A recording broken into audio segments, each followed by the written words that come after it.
many directions to go to. And, you know, narrowing it down to what interests you is really key.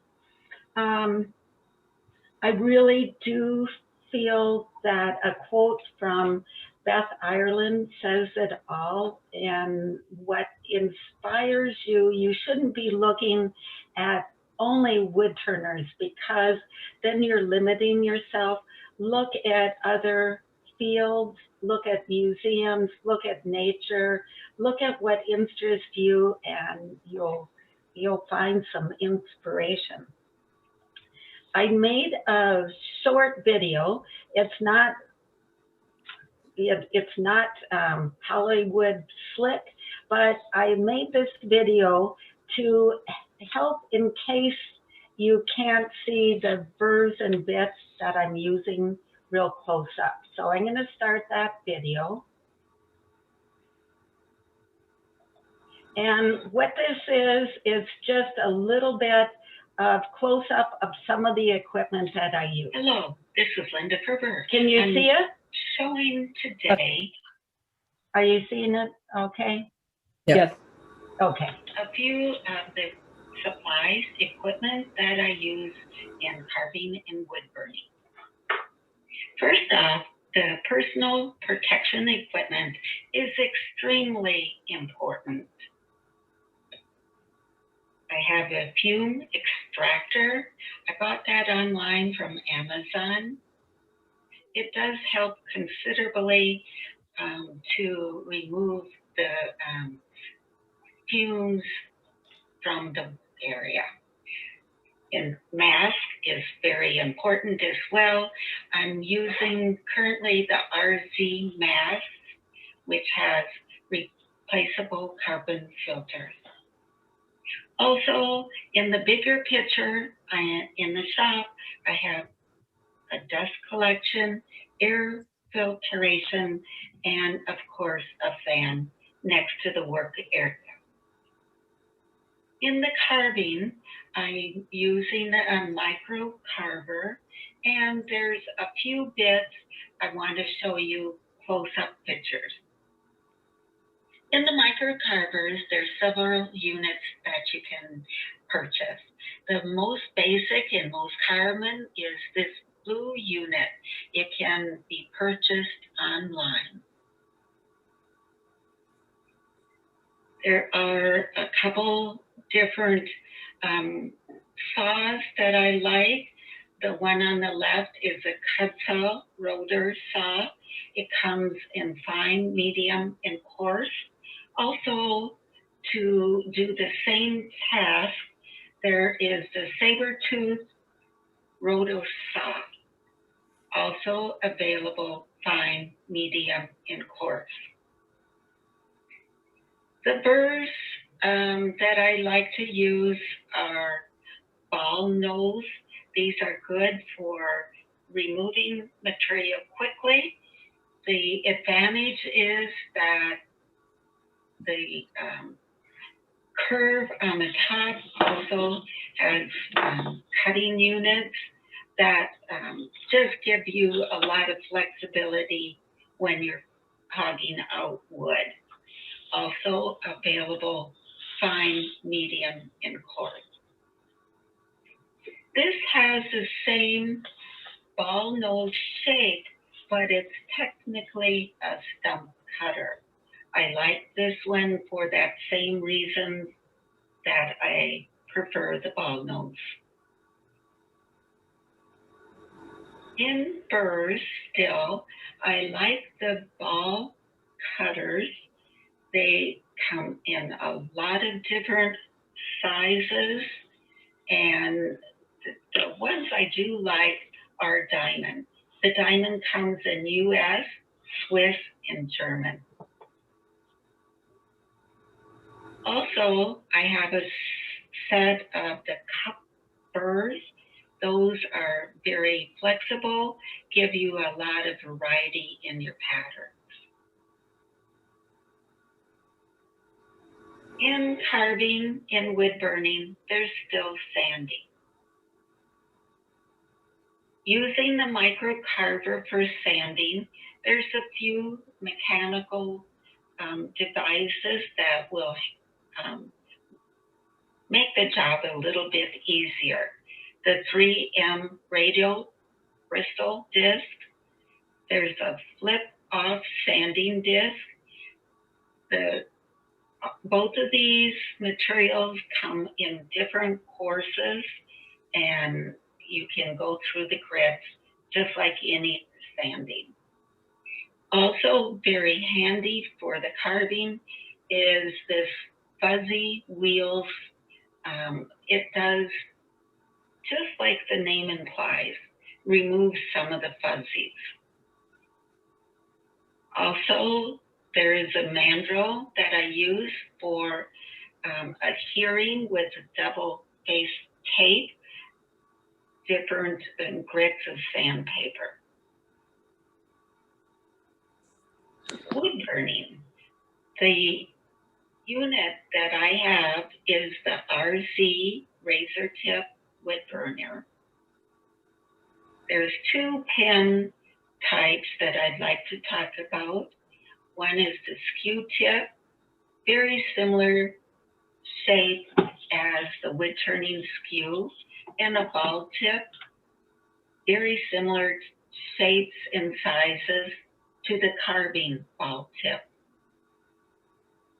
Sharpening is also a skip and something that needs to be done with the wood burning. We'll go into a lot more detail, but this is a start and an overview so you can see the equipment up close. Now on to the demo.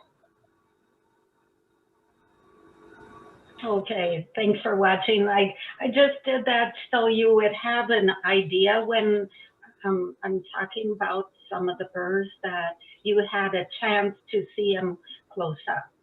So as you can see, I have a very small range of burrs that I'm using, and I've done a lot of practicing and exploring, and that is something I really encourage everyone to do.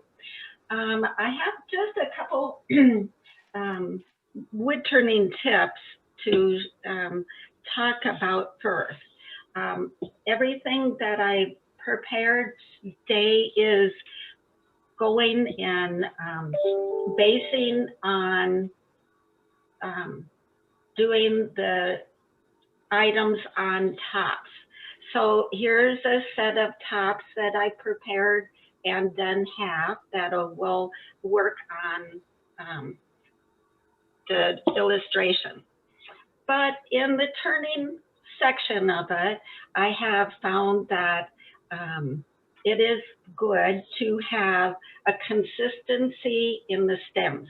And Cheryl, this is something I've recently improved upon. So I have this metal gauge, and it's something we should all be familiar with. It's for measuring and knowing the size of your drill bit. So I have determined I like the 5/16. So I use this in determining the width of the stem. And then it also helps me for when I'm working on the stand. So I take the drill bit, the 5/16 drill bit, and start the drilling of the hole for the stand a little bit in, and then take the next size down to finish the hole.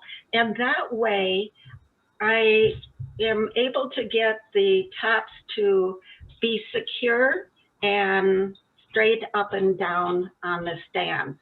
And this is, it's just a little bit of easier to be precise. The next thing I have for turning tips is that most of the turning and carving I'm doing is on very simple shapes. You can look at these tops and that is a very basic, simple spindle turning. Even though you might be using a chuck in the example of this, this shape can be converted to a flower stem. So one thing that I did to help myself when I was working on the seed pods is taking cardboard and making a template, because a lot of this is training yourself, training your eye to see the curve, and you need some training, you need some aids. So this isn't exactly the same shape, but you can see how that helps you in getting that curve. It helps you to see those flats. It helps you to visualize where you're going. And after a while, you'll get better. You have trained yourself. But how I did this is I drew, I traced a circle from a lid of some kind, cut it out, and then used the cardboard from around it as the gauge.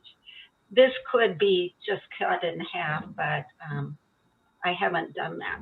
So those are just two little tips that with practice have helped me out quite a bit.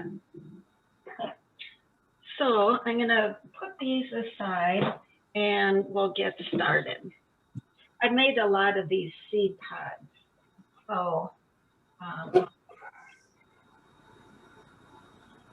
I have the tops ready for completing the embellishment.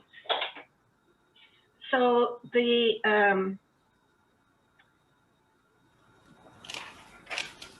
first item is a ball cutter.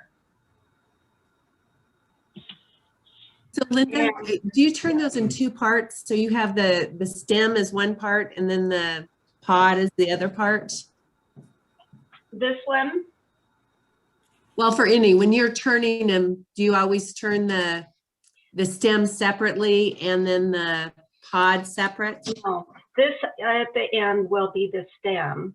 And in the flower, this one is quite a bit bigger than this final, but here is the stem. Here is the middle part of the flower, and then the flower itself. This one is a little bit different of the shape, but it will end up being similar to this. So there are the three sections, and here they are turned. In this instance, I did have, I used a chuck because I made an indent on the top for the cup cutter, but in the tops, I'm not using, that's straight spindle turning. This one is spindle until I put it on the chuck for the end. And these seed pods, it is similar. There is quite a bit of size variation here. The stem and the petals, so it's just two sections. But here again, a very basic shape.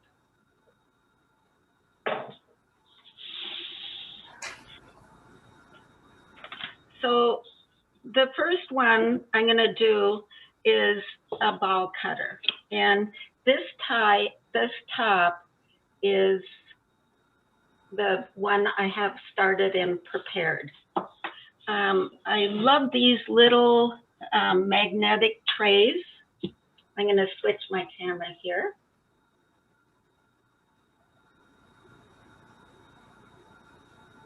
Okay, so these little magnetic trays, I tried to sort out all my burrs and bits.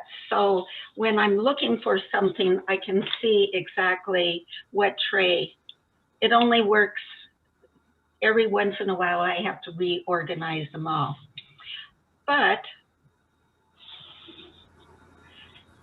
we're going to start with the microcarver.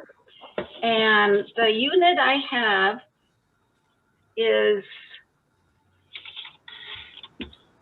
I bought it from MDI, and he had these on sale at a show. The features are the same as the basic blue, but it has a little bit different because there is a dial for your speed. On the blue unit, it has, it isn't a digital readout, it is just a dial. So with the ball cutters, I don't know how well you can see this part of it. I have a variety of sizes that I have bought. And I find I use them all, even though they're all similar. Each size I do find a separate use for. Can you see those okay?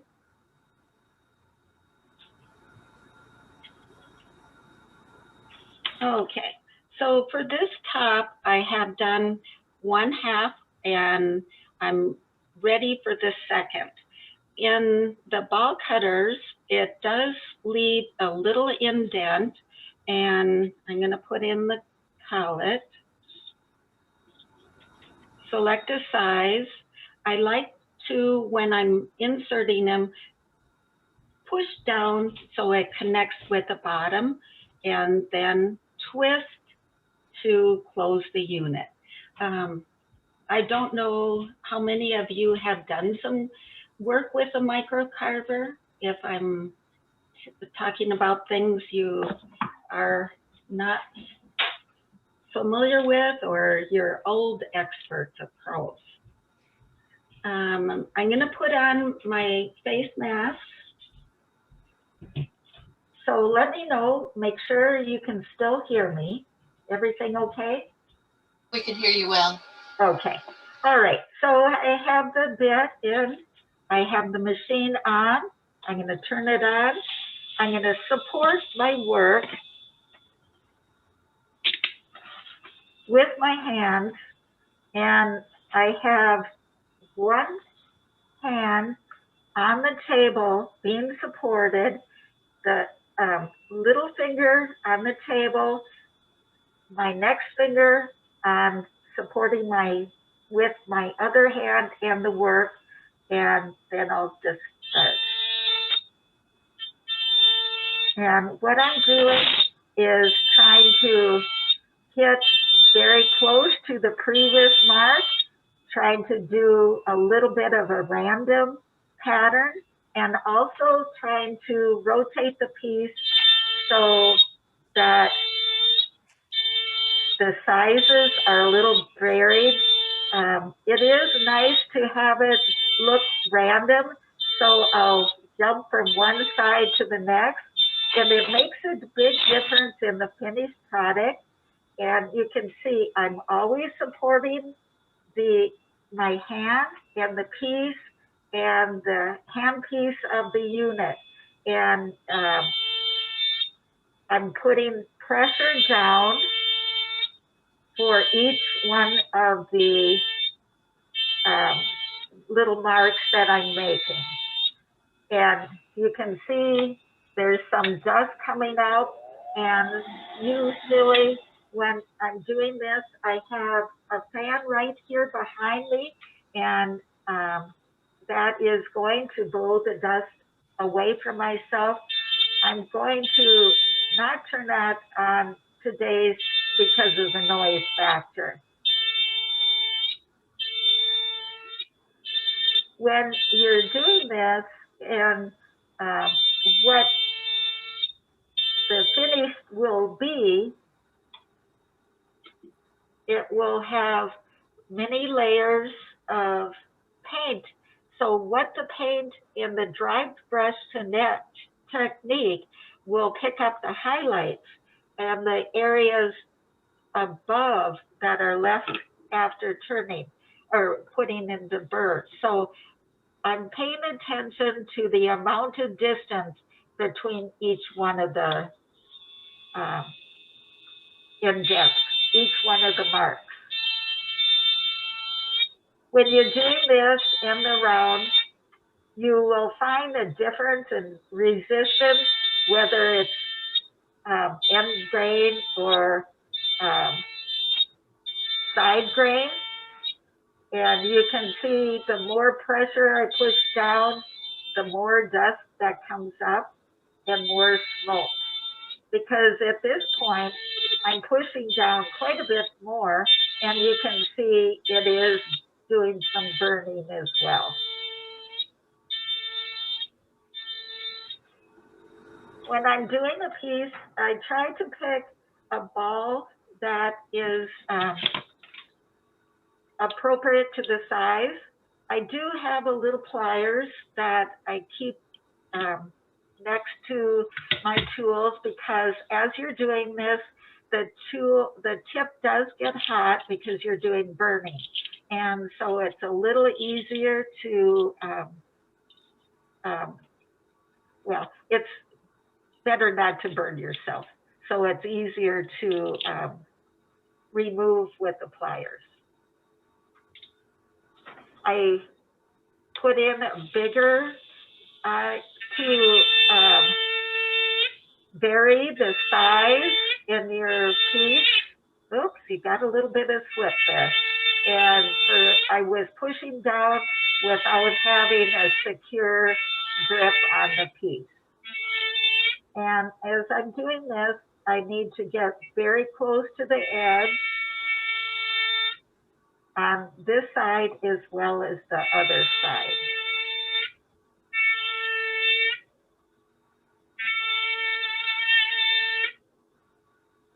Any questions on this application for the ball cutter?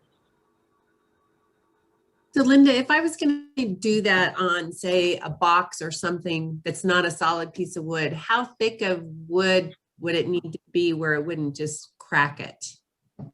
Well, I don't turn things very thin, and even on the boxes that I made, this is the lid on this double-sided box, and that's about 1/4 inch. And I have carved on both sides of it. I haven't done personally very thin. I don't do a lot of thin turning, so I don't know exactly how thick is too thick. This is a piece of comp wood, and it is thinner, and I did wood burning on that. And I could, on the edges of the feather, I intentionally wanted to burn through that, so it looked like the edges of a feather. So I know like Kathleen Duncan does piercing, and she uses a different unit. And I don't have any experience in piercing, so sorry about that. My earbuds are falling out. On this unit, we'll get back to this when we get to the painting. I've prepared that one side, but here again, this is a piece with the finished look with using the ball cutter. And you can see it has a variety of sizes. One thing I do when I'm doing these, I go through it one round, and then I go through a second to make sure that it has good coverage. I have a variety of brushes. wire brushes to toothbrushes to paint brushes. So as I'm doing a piece, if I'll start with a wire brush, and you can see a lot of dust came out when I was doing that. And that just gave me an area or an idea of what the finish will look like. Sometimes there's a lot of more sand or sawdust or sand, sanding debris in there, and you get a better idea. The toothbrushes are just excellent, and the dentist gives you some of these every time you visit. So I've got quite a good supply. So I see in what I did that there are areas that can be improved with detail. So what I would do is take my smallest ball nose, put it in the unit, and go back to refine. So here again, supporting the work and looking close, hitting the places that needed more detail. Filling in, making sure everything looks fine and finished. On the edge here, I'm quite a ways from the edge, so I'm filling in there. On the edge here, I see some gaps.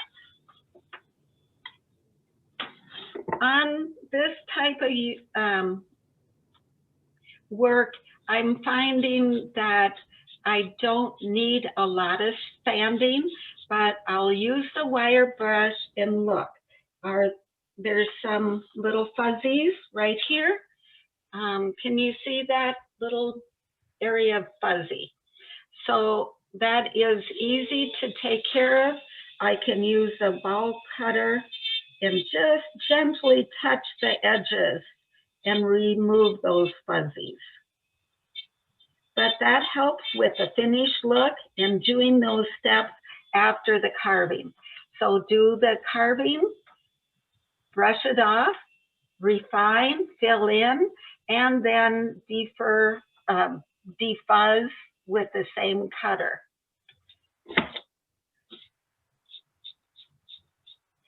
Okay. I like that. It has some variety in the texture, in the depth.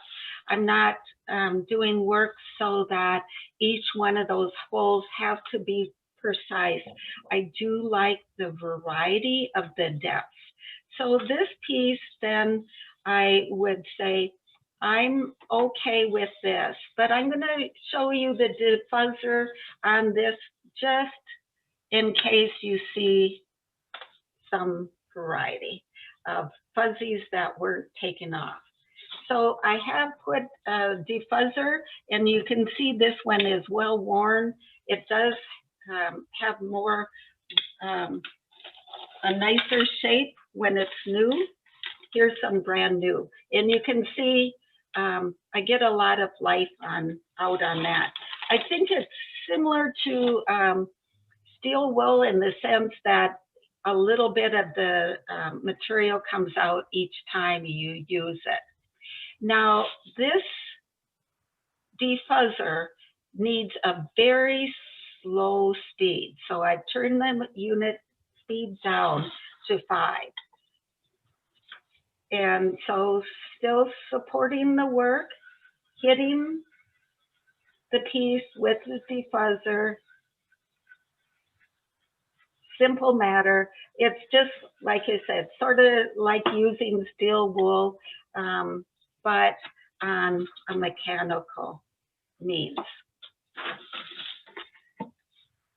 Okay, so that's one application for the ball cutter in making indents.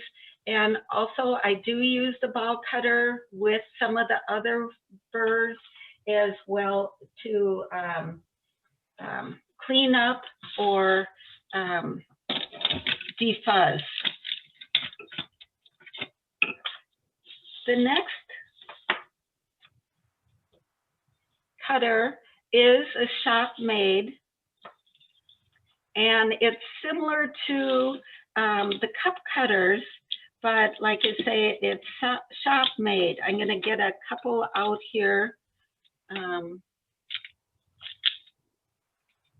to show you. And these I do use in my Dremel unit.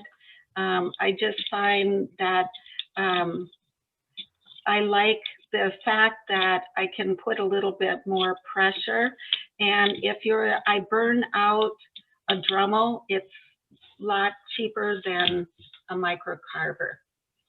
Okay, so I'm going to switch camera to show this one to you close up, because I didn't include that in the other video.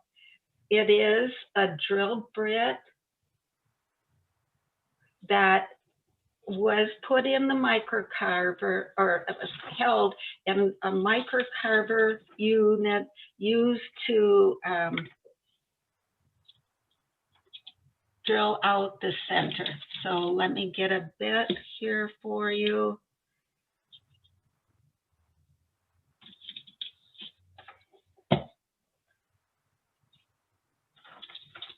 So using the drill bit, holding it and chopping it off so it's a very short distance, and then taking the microcarver and putting a U-shaped cut right in the middle of it. I'll switch here, maybe you can see it better here. So here is the drill bit, and just making a little indent. Can you see okay what that unit looks like? Close enough. Okay, I'm going to put that in the Dremel.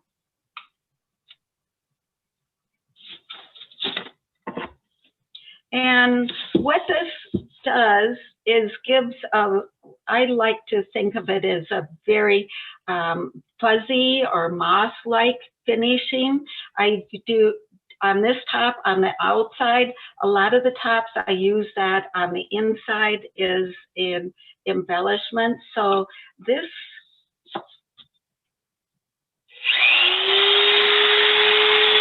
holding the same way, still supporting the unit with my hand, touching the table and the unit itself, and going very close to each other.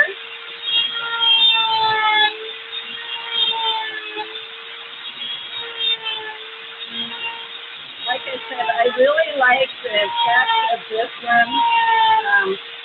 On this, I'm making them right next to each other so they cut.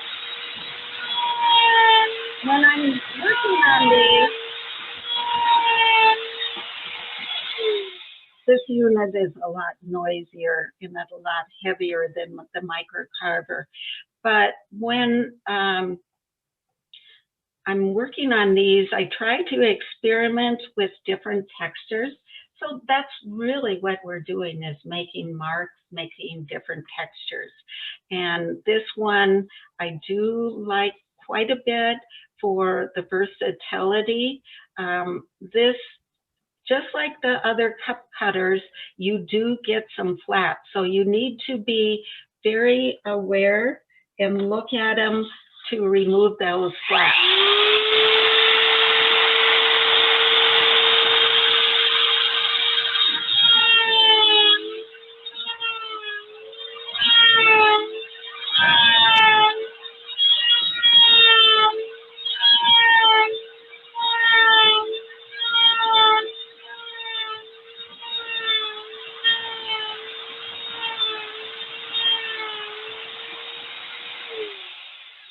Okay, I've done an area. Similar to the other, take the wire brush and brush off all the debris with the wire brush and take a look at it. On using this burr, I use the wood burner for the sanding portion of it. So I'll turn on the wood burner and take the skew and just burn away any area that needs defuzzing. The wood burner does sanding and smoothing very quickly. So that is the finishing touch with this type of cutter that I use. Okay, so the ball cutters, I have a whole set of many different sizes, and this is from MDI Carver, and I think Roseanne got a set just like it. It has quite a big variety of sizes, and most of the ones I use on a regular basis tend to the small size. One disadvantage of using these medic trays is your little burrs get magnetized, so sometimes they don't want to sit next to each other, or on the other hand, they're attracted to each other. Okay, so wow, there's a lot of sizes, from very big to very small.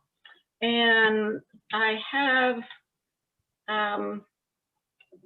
used those on these two tops. And it does quite a bit different type of cup cutters than the shop-made one. I also used it on this box lid for the seed pods. When you're using this, just like the others, you need to make sure you press down and don't get flats. The goal will be to have a little rounded indent burned on it. And so I use my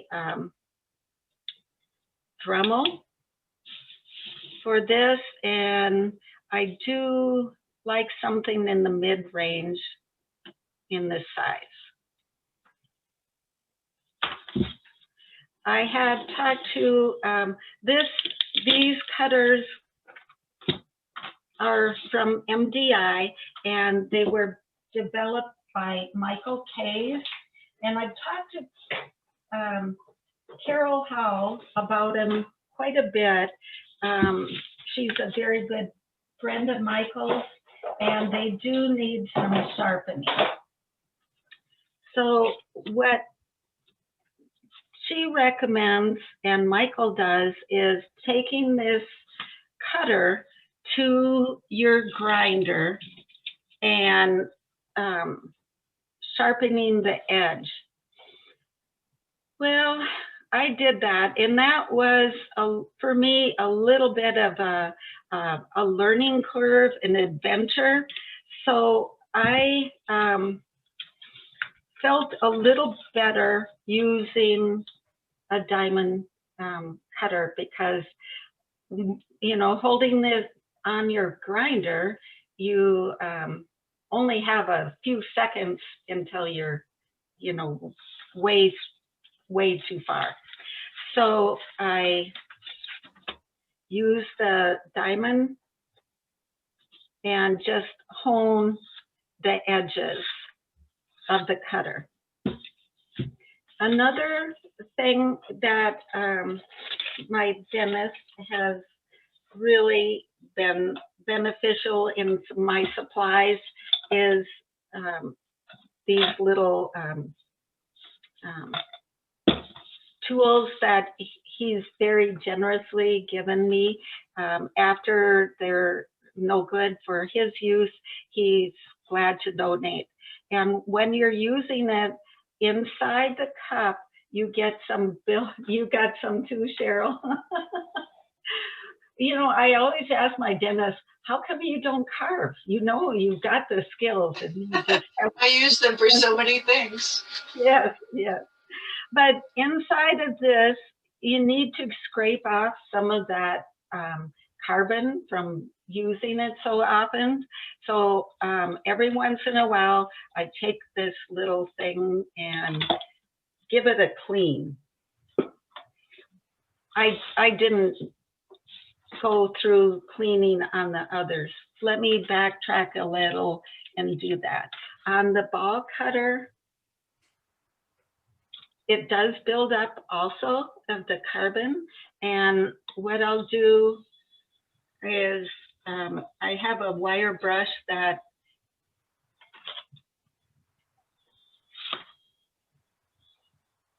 I just hold it again, and that helps to remove that carbon and clean it up a little bit. They do have a lifestyle span, and at some point, you know, they're just not sharp anymore. They're not cutting, and it's time to put them in the trash and buy some new ones. Okay. Linda, we have a couple questions. Okay. This one is, does your bench surface have a cloth or paper top so as to be slightly grippy and reduce slippage of your hands? Well, I have, yes, I do have a bench that I'm very fond of, and it's a wooden bench that was my uncle's, so I'm really honored to have it. So I do protect it, and I have a piece of Vicro that normally is on the surface, and that's Vicro or Borco.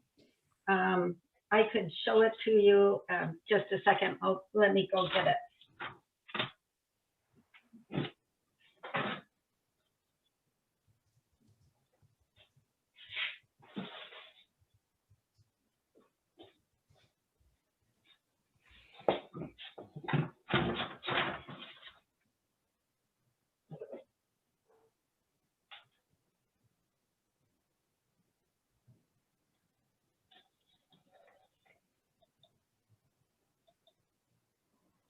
Okay, so this is a piece that covers a drafting table. It's under the brand name Borco or Vico, and it is a piece of vinyl that is, you can see it holds all the paint. Just like in a drafting table, I protect my workbench with this covering. You can buy it at Dick Blick's. It comes in two sides. Mine is white and gray, comes in green and ivory, a lot of different colors. But it does have a little bit of tooth on the edge. It will wipe up, but I rarely seem to clean it. But today I have brown craft paper on the work surface. And the reason I have that is for the light on the camera. I've been told that is a little easier for us all to see because of the gray. Was there another question as well? Yes, the next question is, what do you find is important on top design for successful spinning? I'm sorry, say that again. Oh, Okay, I understand. Well, that's a good question. And I do have a lot of tops that have very long stems, and they do spin quite nicely. I find that having a little bit of a tip that is blunt does help quite a bit. And I have to admit, I used all the samples today out of oak, and I thought, oh, how I just love how that oak looks. And I did the same thing, same proportions, same little bit of a tip, an even stem and everything. And I'm just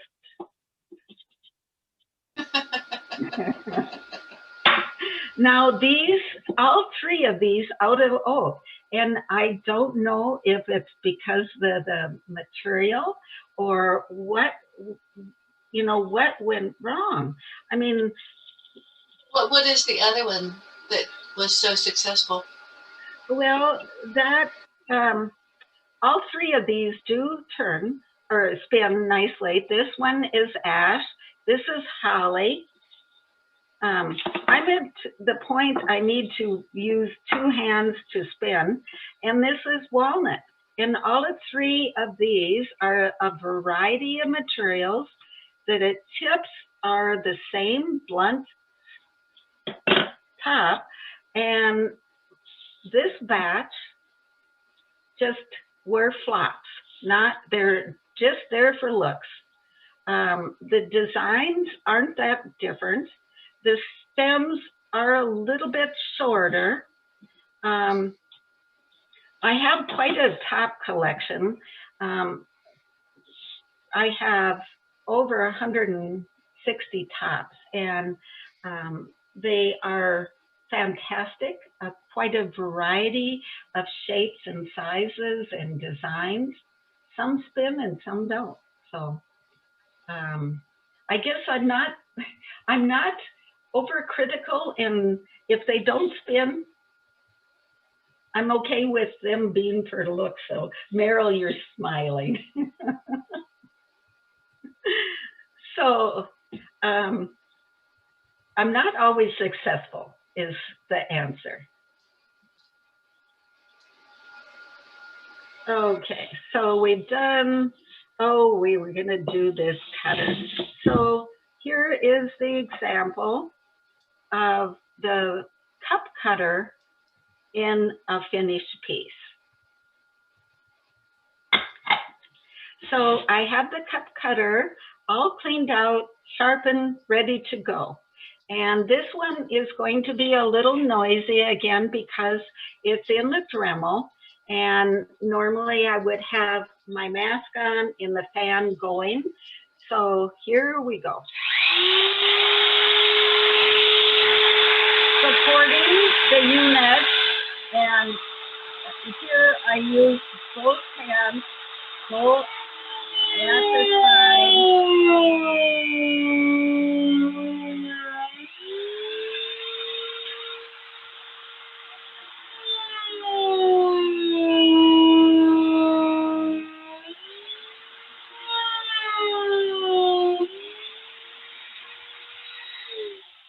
Okay, I did three.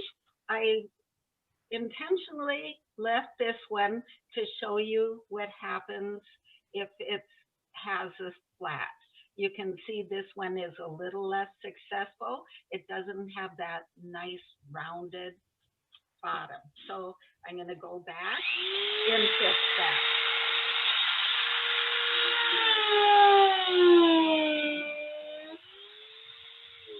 When I'm using this, I take the edge, just get a little bit of grip, and then tilt it straight up and down and push down.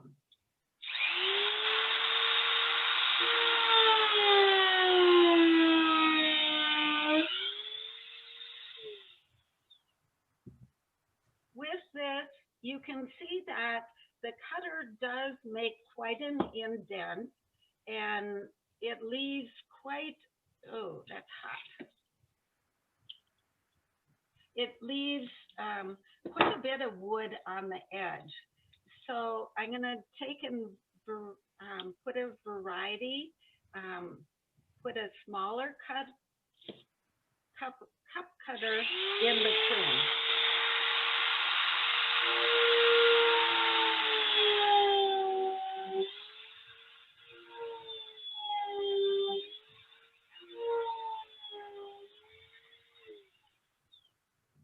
I've used this in making the top of a flower, like a cone, the purple cone flower. And so I use a variety of burrs. So I have here 2 examples of sizes. Then I'd come back with my cup, the ball cutter, and put dents with this cutter in between. That for me gives the piece of look of being finished. You can hear quite a bit different sound from this, and that's because I didn't turn up the speed. There we go. That's the familiar sound.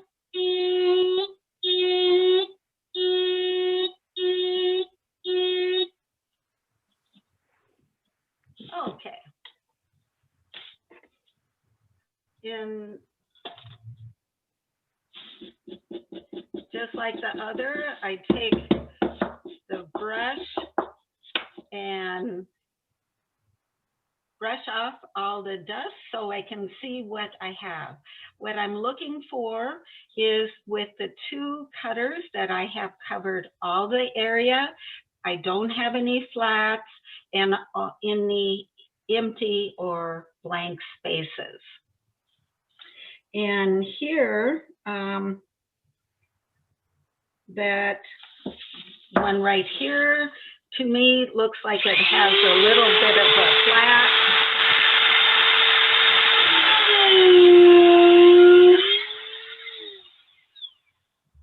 And I haven't done too well in covering all the space around it with the ball cutter.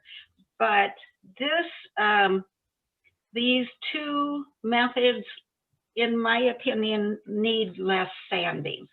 The cutters do make fairly clean cuts.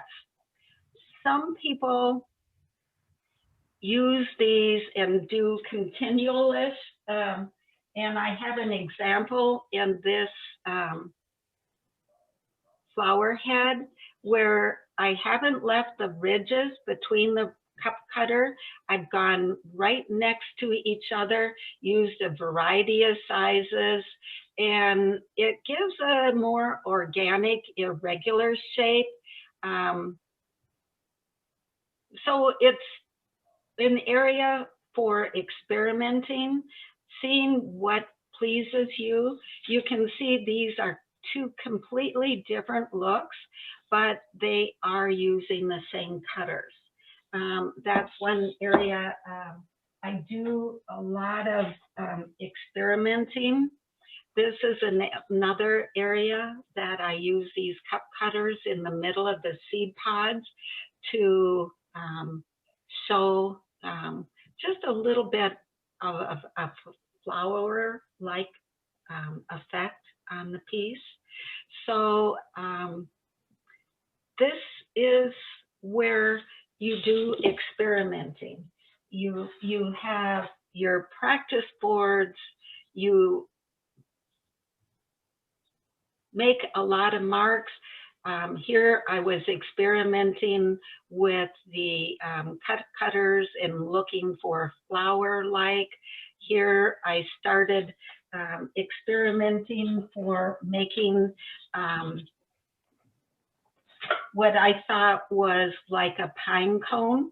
So that's another area that I use this cutter. I'm going to change, get a little bit bigger cutter. In this time, I'm going to use it differently. I'm going to use it on its side.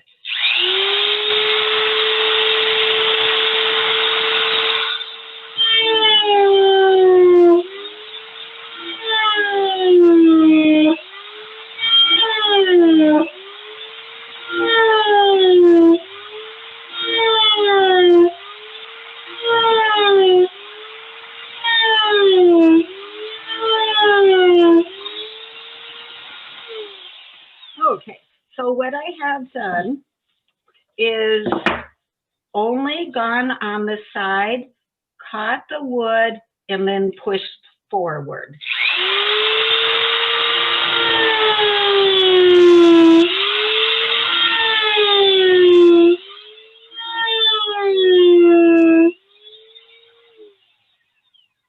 And what my goal was is to make something that looks like a pine cone. So that was the first pass. I have made indents with the cup cutter. Then I've gone back with the ball cutter. Now I'm going to put a smaller size in here.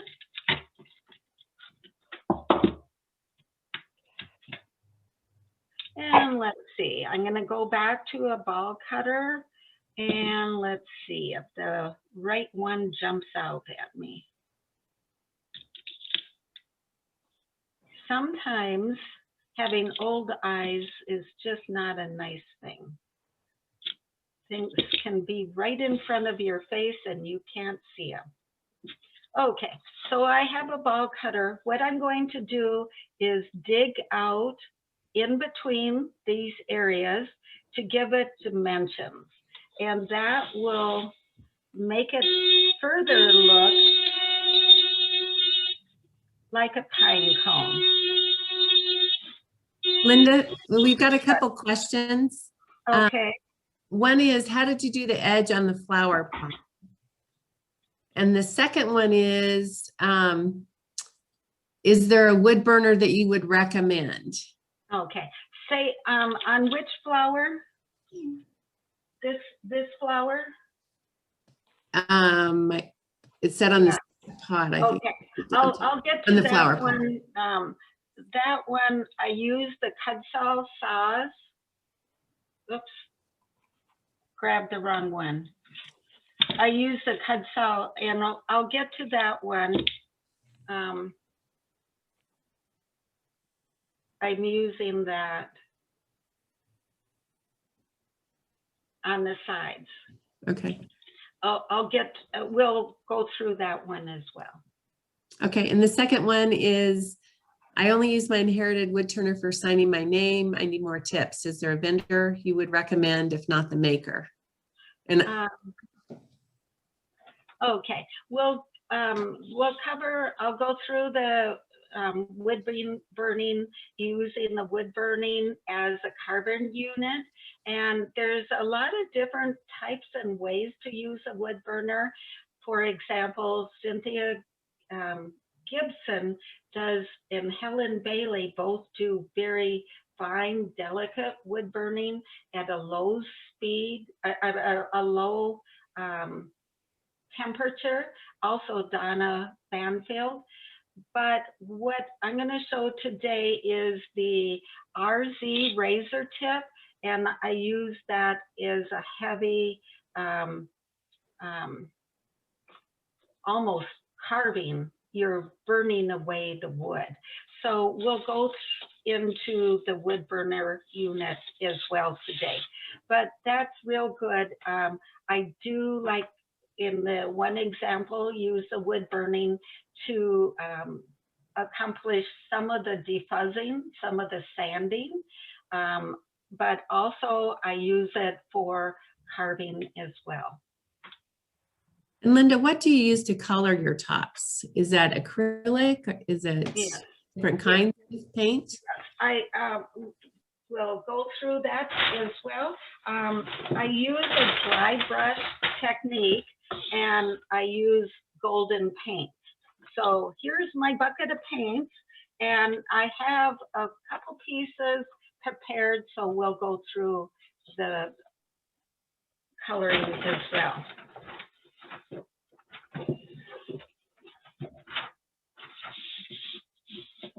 So here, I'll do just a tad more, and then hopefully you can see that this does start to have some appearance of a pine cone. So with the combination of those two burrs, I've added some dimension to the piece, and it does, after it's painting, have some resemblance to a pine cone.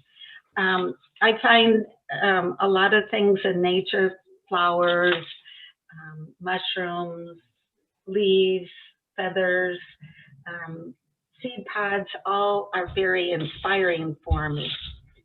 Okay, so the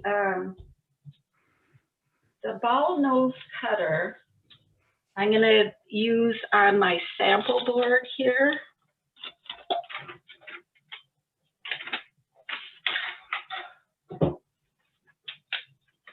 And we saw that in the equipment list. And I'm grabbing out, this one is a stump cutter, and these two are ball nose cutters. And here is another one that has a little bit more use and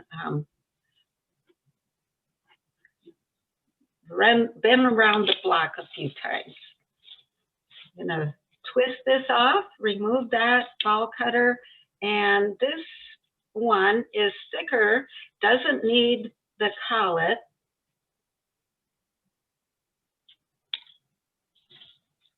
Okay. I have this on speed about 30. There we go. And I've drawn a couple lines to try to start to follow. And I'm using it on the side, but it is making an indent on the edge as well as putting some dimensions on the side. And on here, I'm supporting my hands on the table. One is on the work, and because I'm doing a sweeping motion, you can see my hand is pivoting pivoting the piece of wood to help myself with that curve. My right hand is staying stationary. The left hand is rotating and moving the piece of wood. Okay, so you see I have some fuzzies, and this is a first pass. And I do make, well, it's similar to turning. You can turn a bowl and you can hog out and do a lot of wood removal, or you can do it in 2 or 3 gentle passes. I prefer 2 or 3 gentle passes. So I'm gonna go a second time. Same action, trying to follow the same path. I'm going at a fairly slow rate across the piece of wood.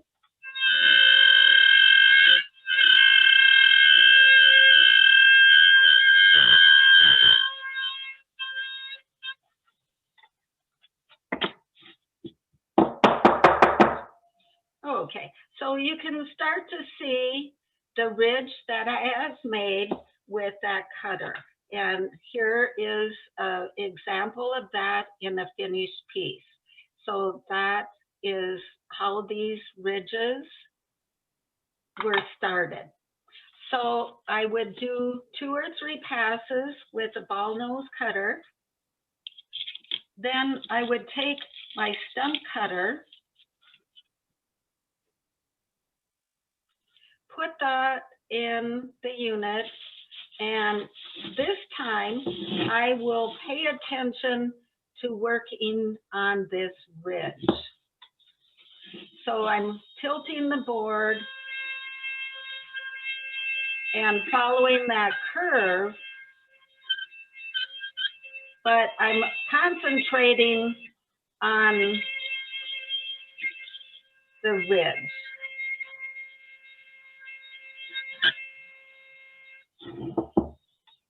In the example of this box lid, you can see there is an indent to a high spot to the low spot in creating a wave. In material, dimension is well. So right by the ridge itself is the heaviest indent, and then towards the edge, I would take this on the flat to smooth out and create that dimensional ridge. So the same pattern, I would use the brush, inspect the work, and in here I have a few irregularities and all of that. I would clean that up. But what I next will do is take the wood burning unit, and this is my skew tip that I use. I have my unit all the way up to 10, so it is quite hot. So I use this to further, instead of sanding, I'm using this as a burning for removing or refining that edge. I'm making sure that I get down all the way to the bottom and refining and making that ledge very clear and prominent.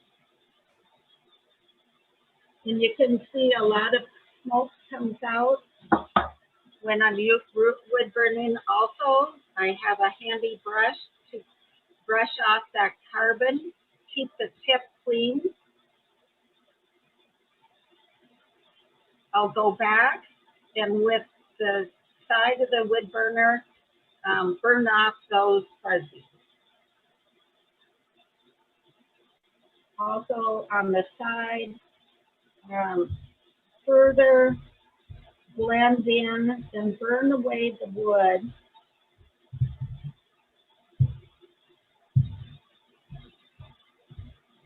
Ooh, we got a fire. I do a lot of experimenting like on this practice board, but a lot of the things I do are simple wood spindle turning. So, it's 15, 20 minute turning item. And I find I learned a lot by doing the practice. And combining 2 or 3 of the wood burning, the carving does give an effect that I want. A lot of times what happens to me is that I see something like a pine cone and then I try to work backwards. What will give me the effect that I'm looking for? What combination will enable me to get the effect I'm looking for? And a lot of blocks of wood like this one, I've done some combination, some experimenting, applying the paint to see what the finished effect will be. So some of this I do because each one of these techniques change the surface and adds another dimension to it. So following the sample on this lid, I'm next gonna go back to the ball cutter and do simple scribbling to create the texture in these areas. So I have the ball cutter back in the unit, and I'm gonna just hold it, support it on the table, support it on the work, and just move my unit in small circles and doing scribbling. I'm going right up to the edge, and what I'm trying to do is just give it, it may sound odd, but a uniform surface.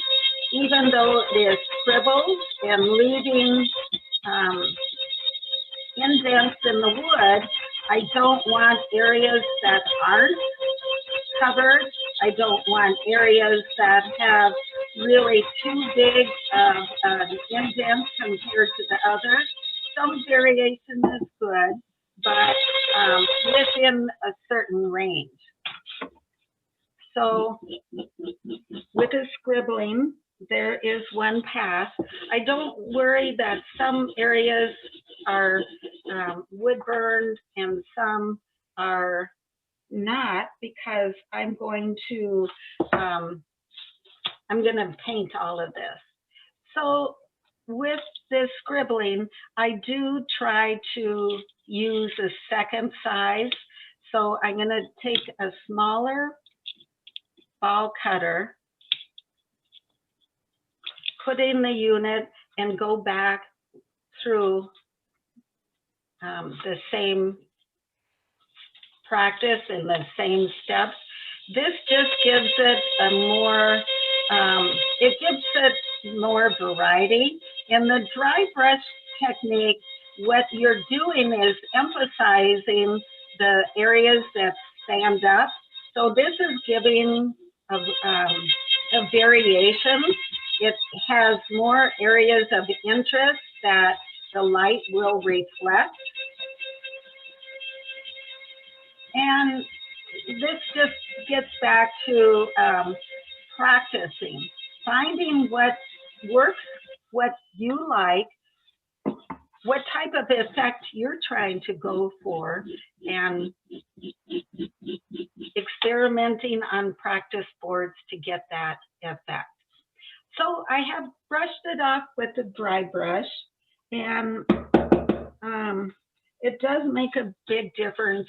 This is not a particular, I don't even know what kind of wood it is. It was in the scrap bin, but the different woods will take this a little bit differently.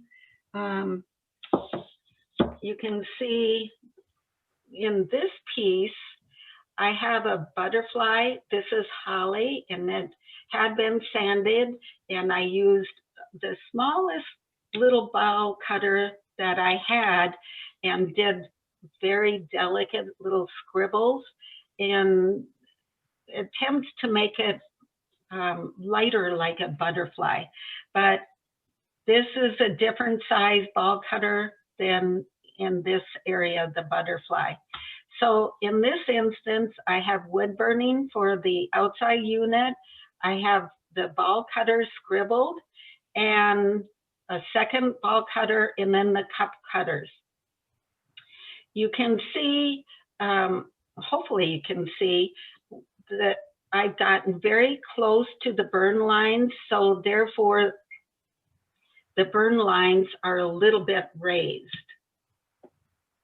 Any questions on combining or working with different effects? No? Okay.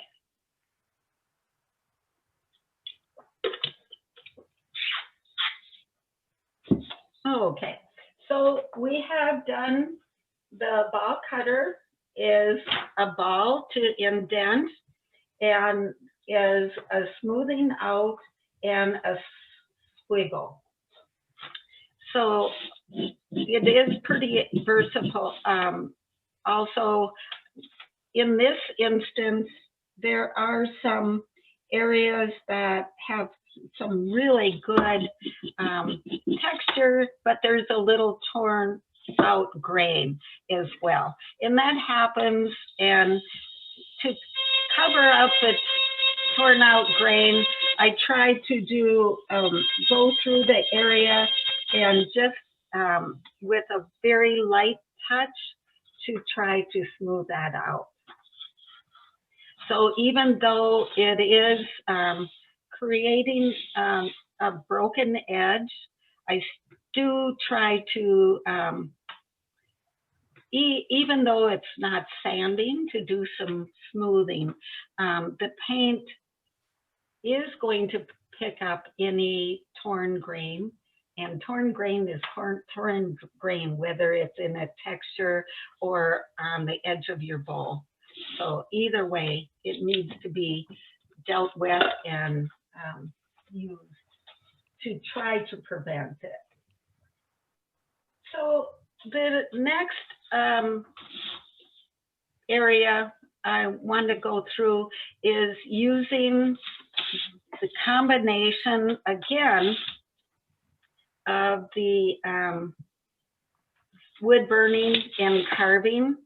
And here are a couple finished examples where it's carving and wood burning to create a leaf-like pattern. And what this does with the carving and wood burning is adds some dimensions. So this is a finished piece that has been painted, and here's one that I have just started and partially finished. So this has a carved, well, first off, I draw the leaf, the feather out, and then pick one side to have the indent. So I'll take the ball nose cutter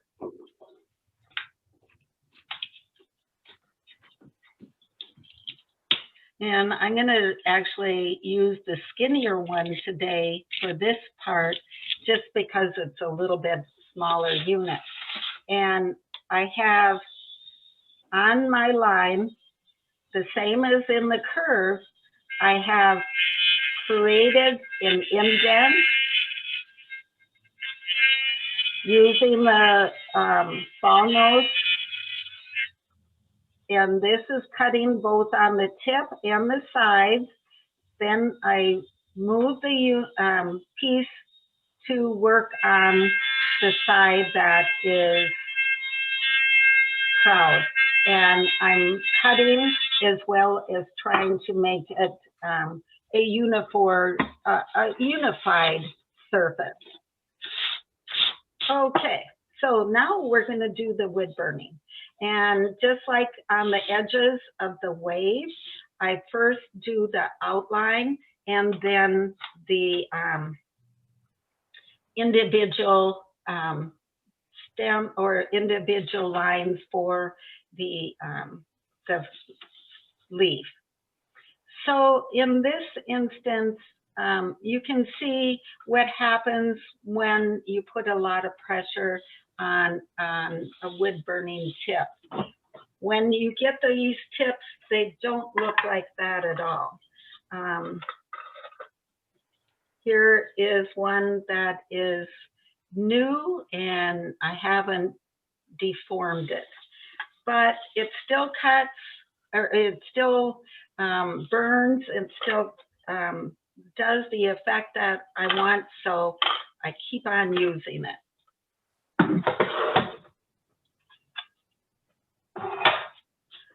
And this unit has a dial. It's an RZ wood burning unit. It has the highest temperature is at a 10, and that's where normally I do this wood burning as a carving feature. I know Cynthia Gibson and Donna Banfield, when they are doing or Helen Bailey, they're doing real refined, delicate wood burning, and they're going between 4 and 6. So this is literally burning away the wood. So the first, I turned on the unit. I'm going to turn on the extractor, and I'm going to hold the piece, support my hand and the handpiece on the table and on the piece itself.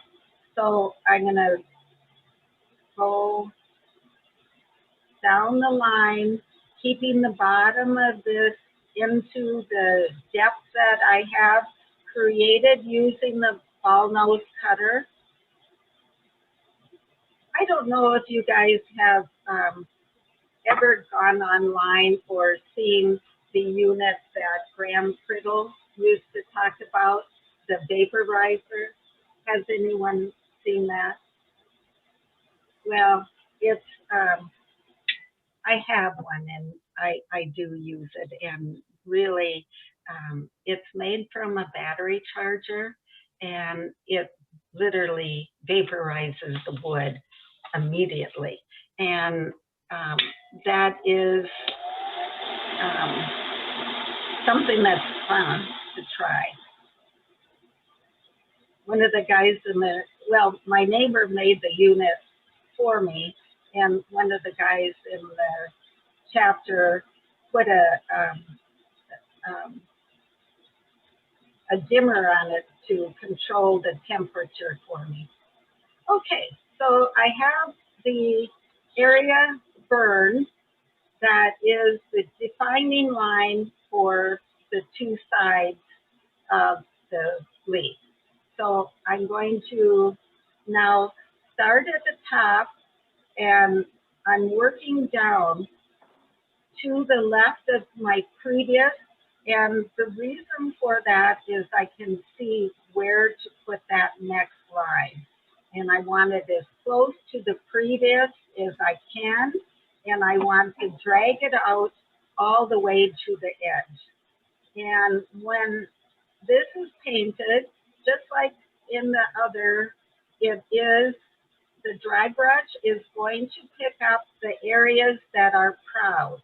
So what is going to be adding the dimension and the depth of the work is how close it is to each line. Was there a question or?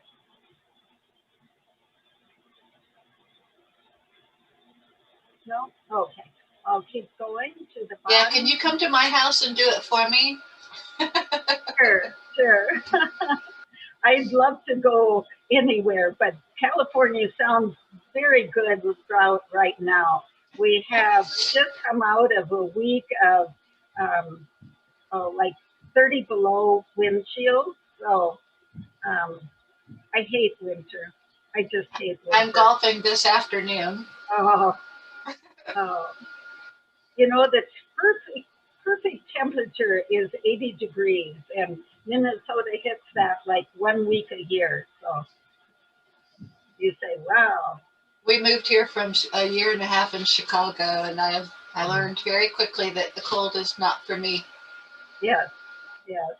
You know, well, this sounds sad, but we keep the house at 65 degrees. Okay, that's cold. So I usually am wearing a hat and scarves and vest inside the house. Linda? Yes. On the leaf, on the one that's next to it, it looks like the middle, instead of being recessed, it's not recessed. So it is recessed. Oh, okay. All right. It just looks like that when you turn it a certain way. Yeah. Okay. Yeah. What it does with this, really, we're just looking at the carving is adding depth and recess. So this one has it in two areas. One is the center line, which is adding a dimension, and then the burn line. So it didn't take very long, and while we were talking, I finished that wood burning. So I can show you a couple other areas or pieces that I have done this. I really like this effect. So here is a little line of leaves on a goblet. Okay. And yeah, everything in my shop ends up getting dusty and dirty. But here's a little bowl in walnut, and typically you wouldn't select walnut for burning or carving, but I wanted to do that with the purple on the leaves, and I really like that effect. It just, well, it made me smile, and I guess that's a lot of reasons why I do this. This is a little bowl. I was trying to look at a maple helicopter, and people in California have no idea what a maple helicopter is, but the maple tree seeds look like sort of like that. Used to play with them when I was a kid. Yeah. Love them. They're fun to stand on the top of the deck and throw off the edge and watch fly. This is one of the earlier experiments I did with a rounded shape and the feathers on top. And this is where I decided I need to draw that curve to help me out in future ones. This has some flat spots, and yeah, so it doesn't really, it's not really a curve. So after that one, I did try to improve, and that's one of the things that experimenting does for you. You really can look at something you have made and say, well, okay, that's fine, but what can I do to improve it? How can I make slight refinements? Maybe adding, like on this one, you've got three, I used a ball nose, stump cutter, wood burning, and 2 ball sizes, all to make that simple effect. And with the pine cone, it's 2 of them. It has the cup cutter and the ball nose. And if you ever look at MDI Carver's catalog, you'll see hundreds of different shapes and different burrs and cutters. And so I have just selected out a few, really 3 sizes, and try to make, explore those 3 as far as I can to get different effects. So we've covered a lot.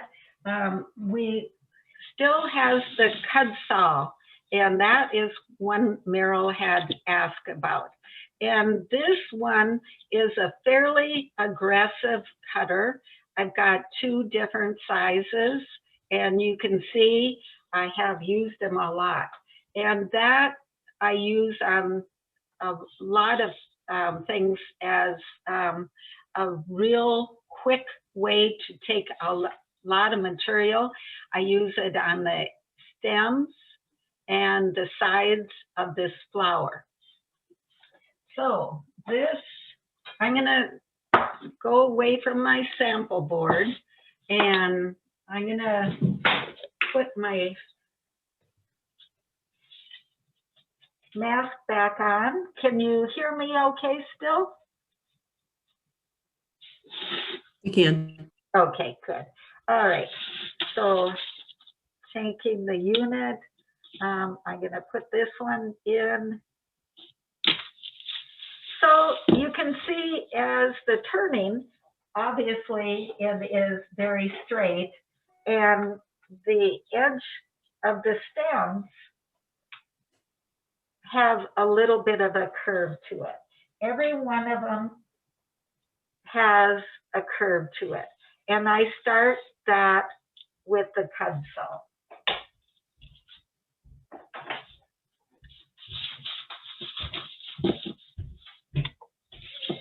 And this takes a lot of cutting because it's, you know, it's very thick and very straight.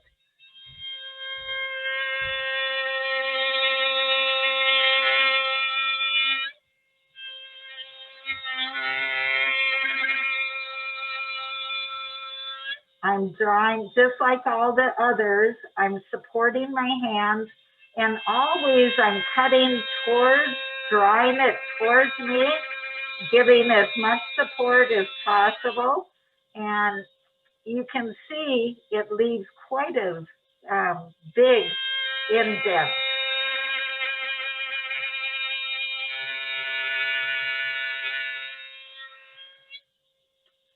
So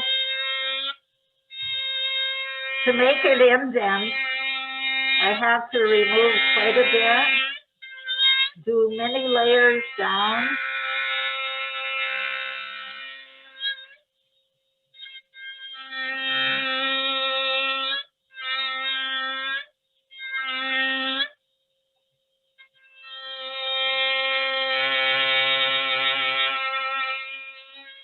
And here again, your objective is not only the area you're cutting away, but to look at the area that is left. So you can see with that few cuts, I have started to make the indent. So I would slowly work around and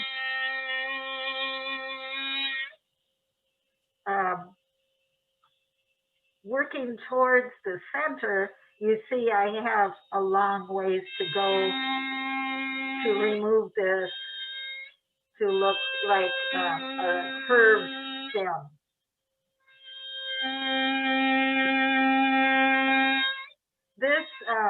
This does have a lot of power and cutting to it, but it is burning because I am putting pressure on the cutter as well. As I'm refining this, I will pay attention to the shape and also to the edges, because you'll see at the edge, I will want to end up with a rounded edge to make it look like a stem with petals. So whether they're thick or thin, I'm going to, at the end, when I have this in the shape I want, I will go back and pay attention to the edge. One thing is you can see with the different cutters, there are lines that are left from the cutter. So with this cud saw, you're making the indents, but you are also creating texture inside the line.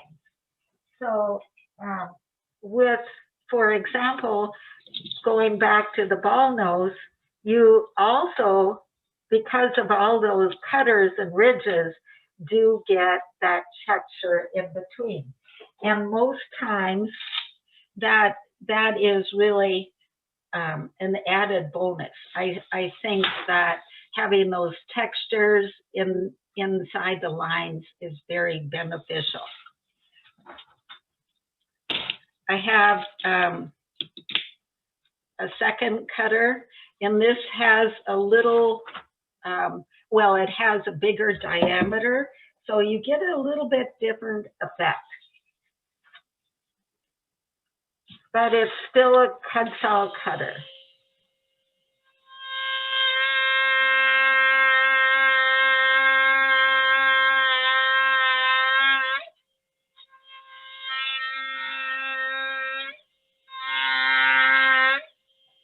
So what I'm trying to do is to deepen them.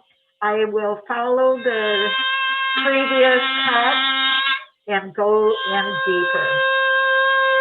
I will first pass to go all around, way around the unit, and this area here will get further indented. The previous cutter does give me a little bit more oomph. Any questions on this, the cut saw? So Linda, you said those are cut saw cutters. Is that one you showed us earlier Yes. in your video? Okay. Yeah, it is on the equipment list, and they, I think they call them cut-saw saws, which really probably tell us more that they are an aggressive cutter. And this is about, as far as my experimenting with this is making lines or grooves. I think this has a lot more versatility and can be used for other things, and I'll keep experimenting. But most of the pieces I'm looking for are looking at flowers, seed pods, and that kind of thing. And for me, this does lend itself quite easily to stems and leaves. One thing you can't enjoy remotely is the wonderful smell of burnt wood that I have in my shop. But I'm sure you'll all experience that at some point or other. Okay, so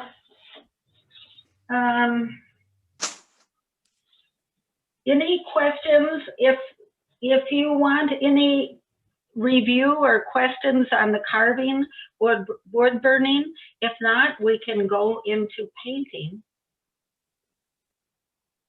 I had one quick question. So I was going to make a post on Instagram. I had a hard time finding you. What is your Instagram name? Linda J. Ferber. I don't know why that wasn't popping up for me because I know I follow you. I thought you did. Yeah, I do. I have no idea. Maybe I'm even on a different account. So at Christmas time, I turned a Christmas tree, and at the top, I left a round ball because I wanted to carve a star. Mm-hmm. So would you use that last thing because I had a really hard time just hogging out the wood and getting rid of the little bits that I needed to get rid of. Yeah, I think that would work itself nicely, so you could. And it's fairly straight lines. Yeah, so just going dimensionally, you would have to make some initial cuts to determine what direction. But this does also work this way. I can't see. Oh, I'm sorry. I changed the camera. Thank you. Sorry, go back. No Thanks. So here is the edge, and I'm just supporting it, pulling it towards me. But you can see I've cut out a little bit of a groove. I can't on this one necessarily do the bottom half of the star successfully. So I'm going to turn it this way and pull it towards me. So Okay, thank you. Yeah, don't mess up your thing. Yeah, well, I still have a lot, but see, I can see that you would have your drawing. And so we've started here with the top and one of the dimensions. I think you could use it on its side to create that star. You would have a lot smaller and more round shape. But when you're doing any carving, it's always good to pull it towards you. And you can see when I was doing that initial cut, it didn't work this way as well, but I flipped it around and was a little bit more successful. Okay, thank you. I sort of like those big hole craters. I can see an effect that would be nice on that. Inspiration. Yes, yes. All it is removing wood. Okay, I'm going to do a little bit of a cleanup here, brush off some of the dust, and then get out the paint. And sometimes for me, the painting is a very nice, quiet time. So I'll be back in a second.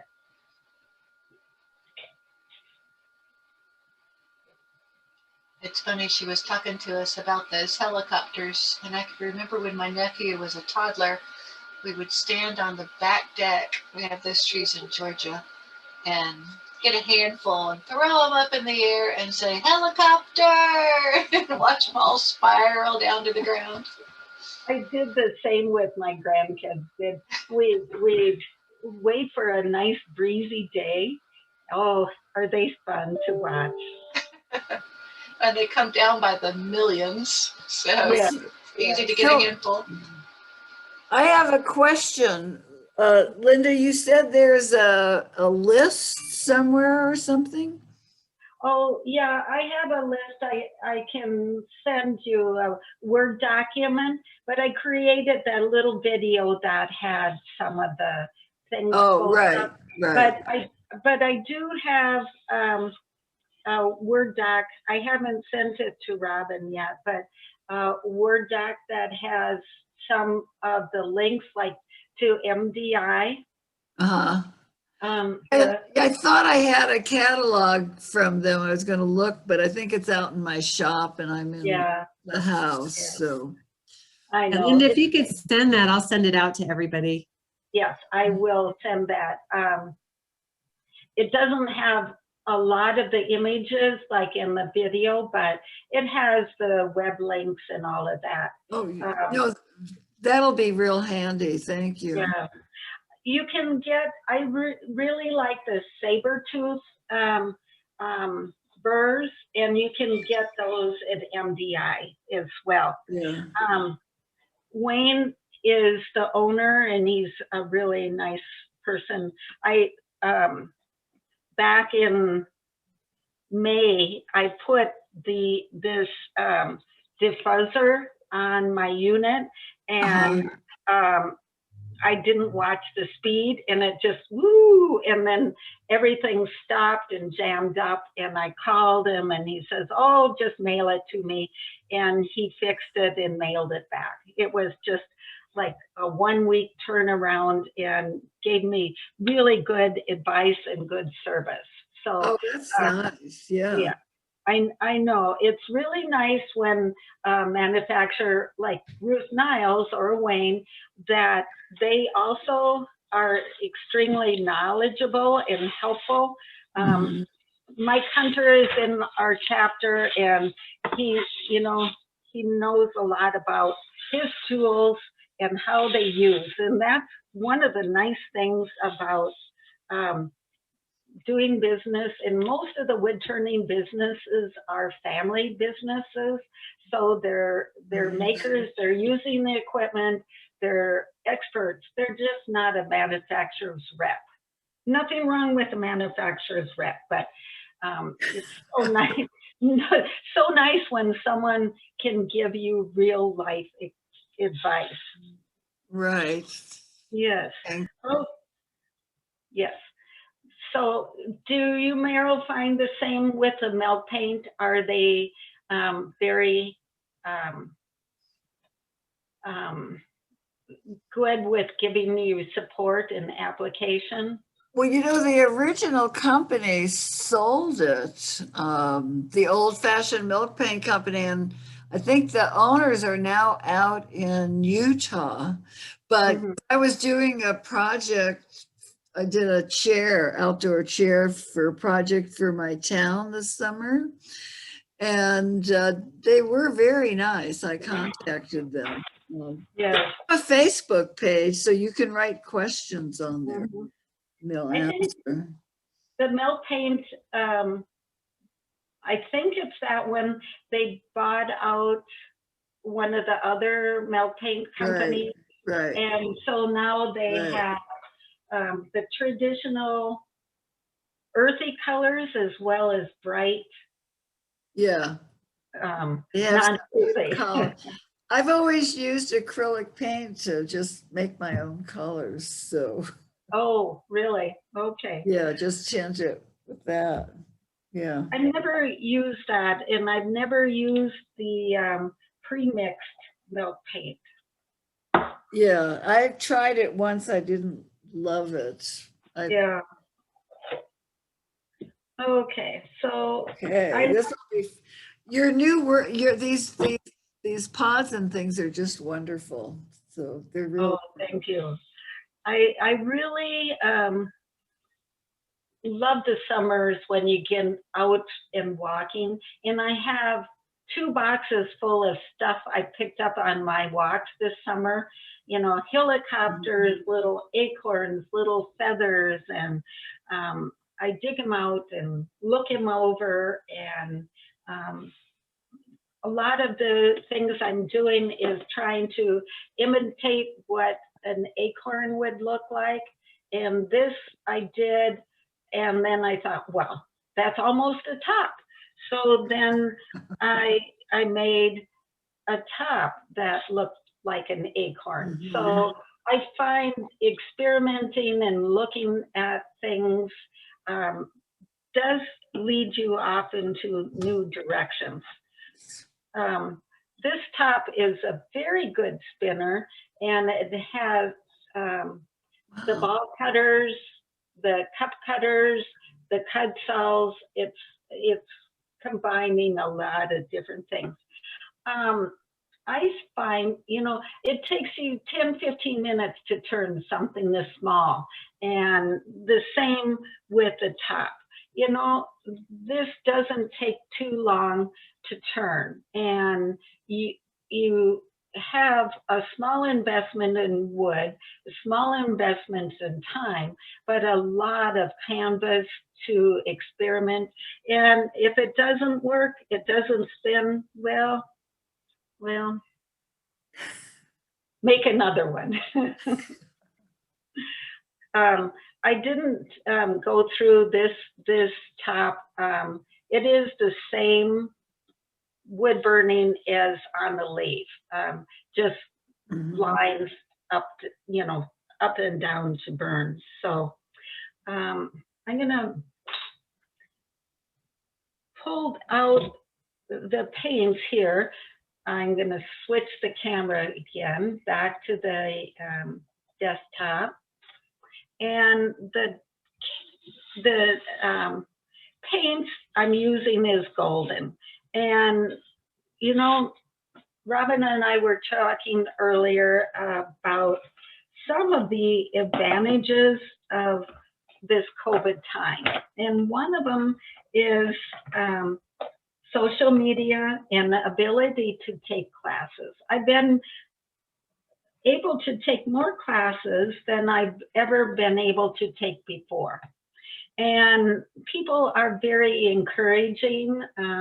I've never met Cheryl, but I've gotten to know her quite well, and she gives me inspiration and tips quite often. I had earlier posted a picture of some painting I did, and Carol Hall, I think she sent me a private message and she says, well, Linda, you need to upgrade your paints.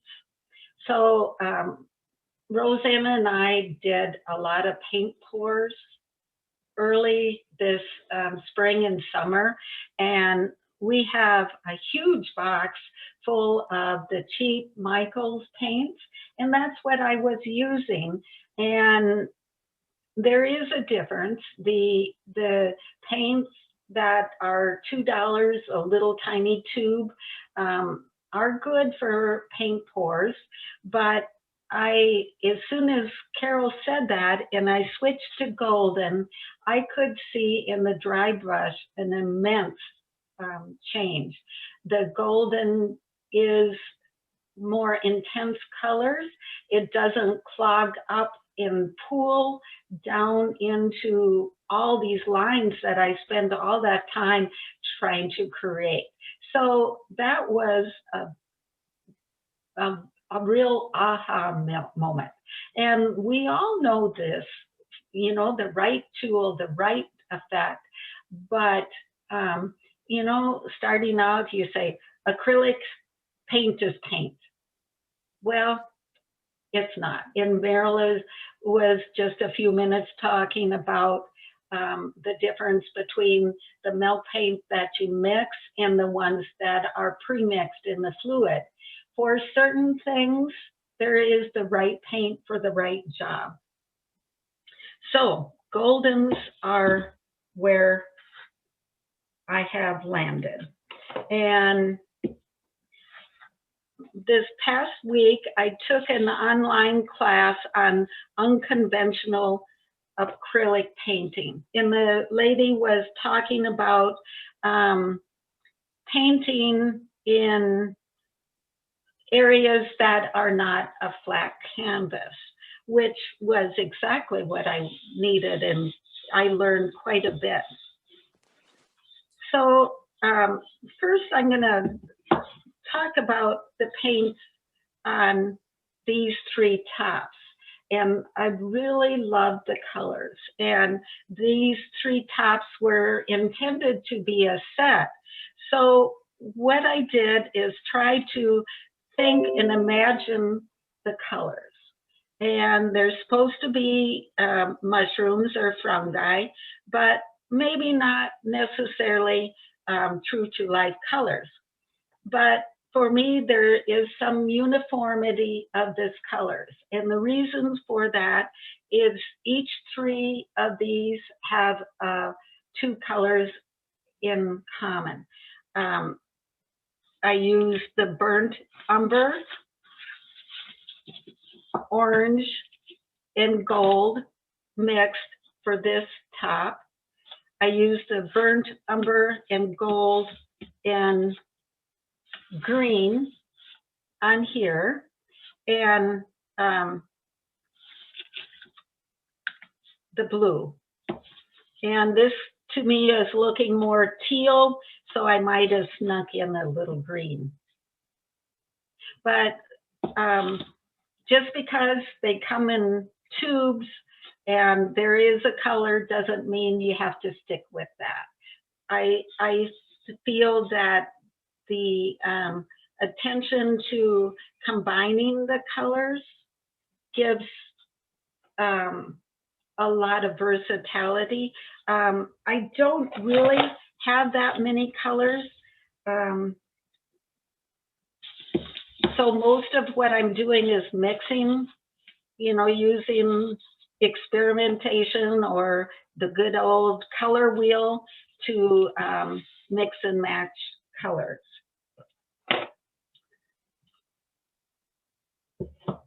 For the painting on this in particular, it was dry brush paint with many layers. And this has a lot of blues, greens, golds, browns. So there's probably 5 different colors layered into this one top. And what that does is gives more dimension and color to the things. So how do you get started? What happens first? Is the first thing is adding a base layer of black. And I need to get one more thing, so I'll be just a second.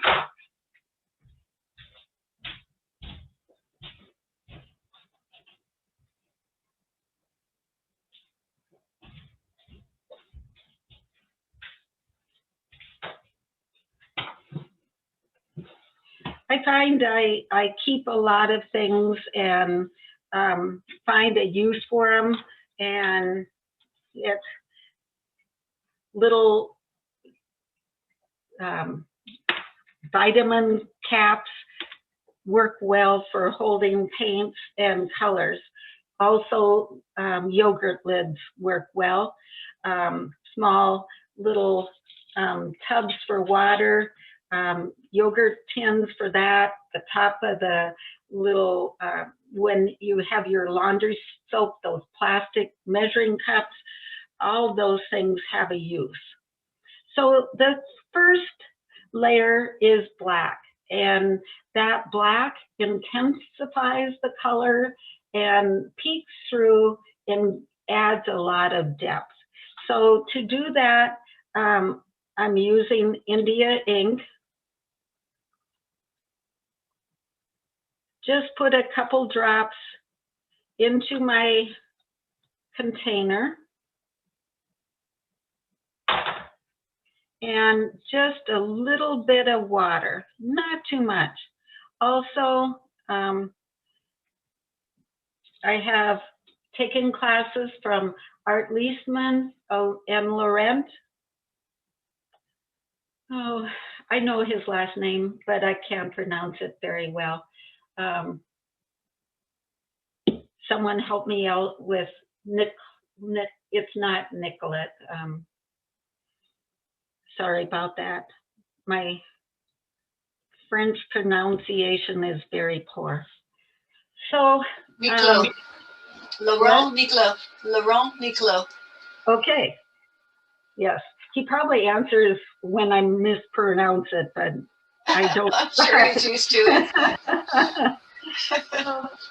A little bit of mixture. They use Fines leather dye, or Eric Lofstrom uses that leather dye. I've never tried that yet, but that's on my to-do list. So I'm just painting the area. And what I'm paying attention to is getting down into all those little areas so there is no bare wood showing. And we could sit here and wait and watch paint dry, but through the magic, we don't have to do that. We can go on to another piece. All right, I've got too many things out and not room for my paper towels. We're having a bathroom remodel done, making one of the showers into a walk-in shower, and I guess being a pack rat is this is the liner for the bottom of our shower, and he had a big scrap he threw in the bin. So it's not the same as Thorco, but it's heavy plastic. So I took it out of the trash and put it in my shop. Okay, I have a little tub of water to clean the brushes. I have two brush styles that this is a typical standard brush in two sizes, and then a stiffer slant or straight across for the dry brush effect. So those two are my favorite brushes. So I'm going to bring out my tin, which is the yogurt cover, and I'm going to select some colors. And unfortunately, I'm at a point in life that I need help to open these small jars. And my fingers sometimes need that little help. So I'm going to start with a burnt umber.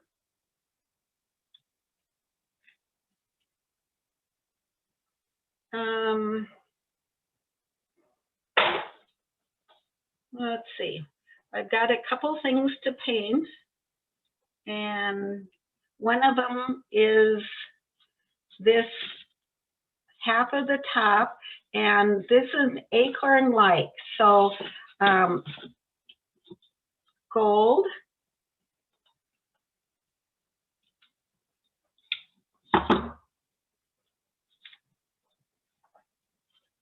this is 10 times more paint than I need, but I found that putting too little out there isn't good either. As you're working, a lot of times acrylics will dry up a little bit, so having abundance and adding water once in a while does help. With the acorn, you need a little bit of a green. The green, I heard Andy Wolf talk about color in paints, and she had said her mother was a painter, and she asked her mother, how do you get that nice green for a leaf? And her mother says, well, you add brown. So even though an acorn doesn't have typically some green, but an unripe acorn does have some green, so we're including that. But adding that green to the brown is really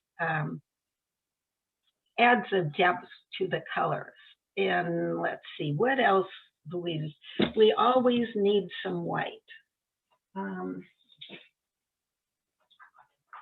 Yesterday I went and bought a new bottle, so I'm gonna just see on my old, yep, I had a little bit left. Okay.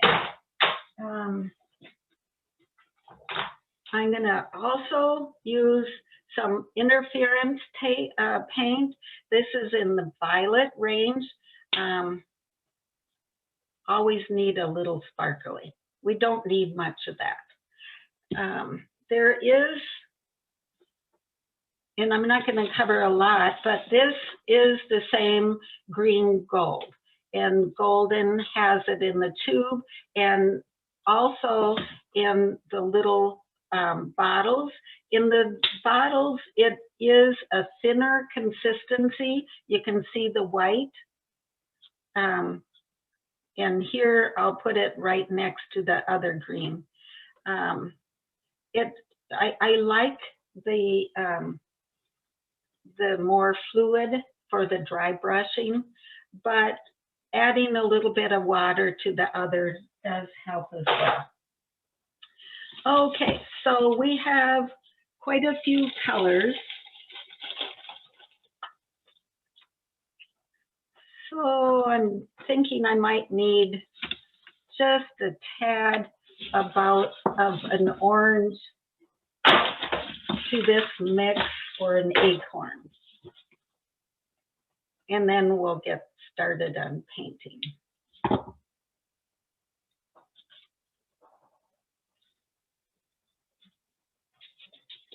What I'm going to do is, since I dipped my brush in my clean water, I'm going to go get and clean that up, make it fresh so I don't get black all over everything to start with.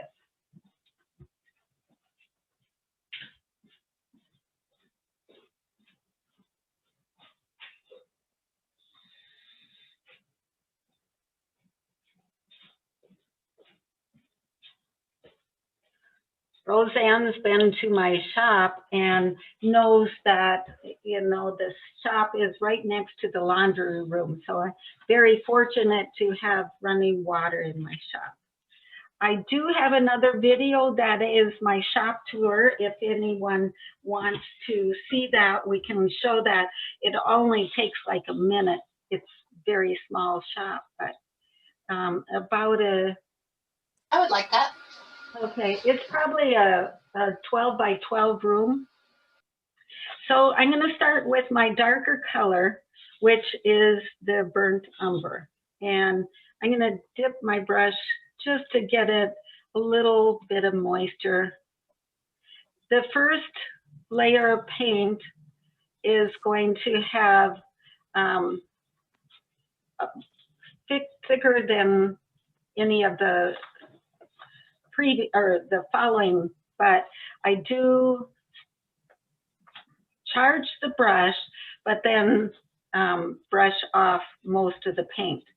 So very similar to the carving, I've got the piece held in my hand and also supporting the work and just working on brushing, catching the highlights. But because this is the base layer, I don't want to cover up all the black, but I want to give as much brown as possible.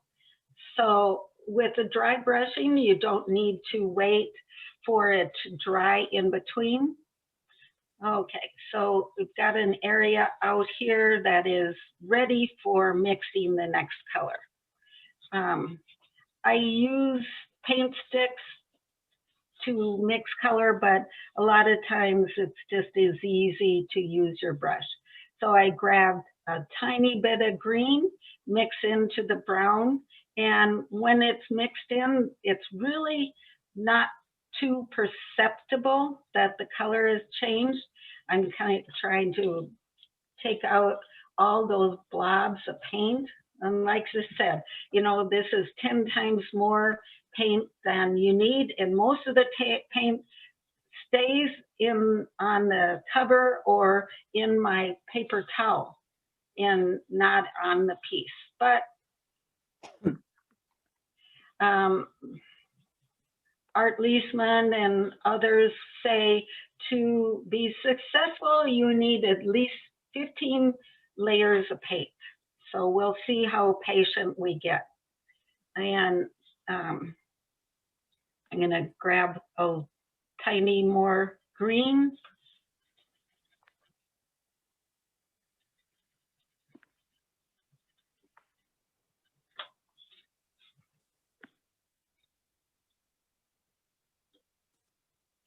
And you don't need to wait for the layers to dry.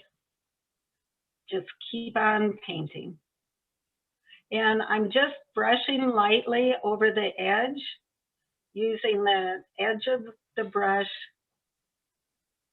I'm not trying to force it down into the indents. If that goes down there, that's fine. Just, I'm not trying to do a solid painting of one color on top of the other, but just adding layers that are taking the highlights from different areas. Sometimes when I'm painting, like for example, in this lid, through the layers, I'll intentionally leave some areas darker and some areas lighter with accents. Also, I find that helps as well.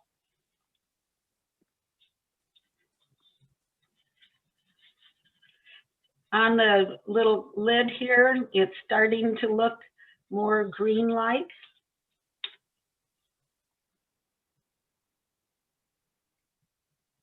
And I'm starting on the piece to see a little bit more effect of the green.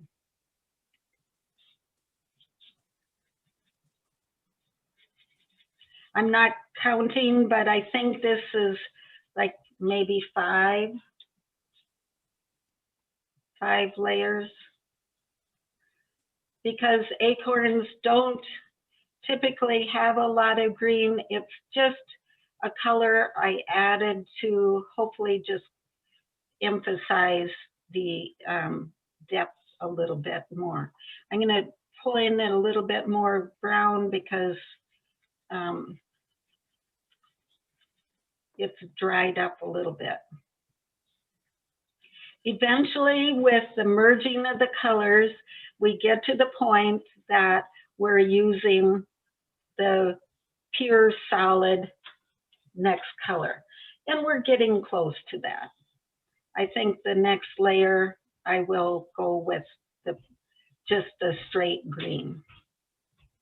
It will be the straight green. So I'm grabbing quite a bit, and there we are.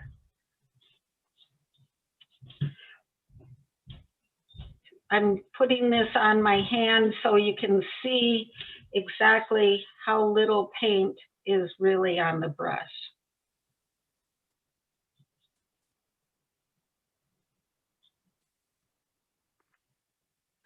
Okay, so we're at straight green, so I'm going to introduce a little bit of an orange.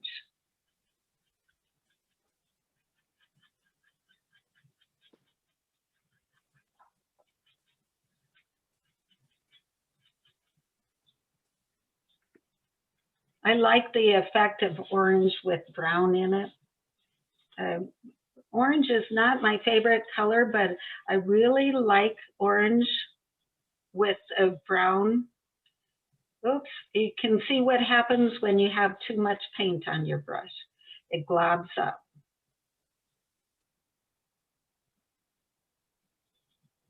And right there, it globbed up on me a little bit. Are you starting to see some of the different colors coming through?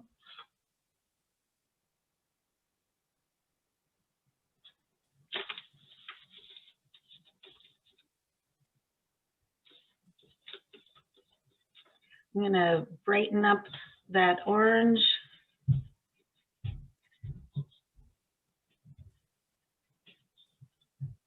I'm going to, last time it blobbed up a little bit, I'm going to make sure I don't have quite as much blobs on my brush.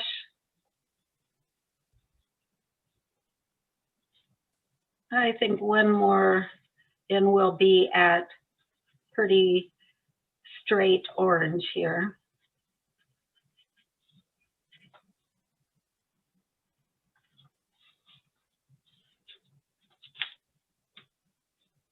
You need plenty of paper towels to wipe off that paint.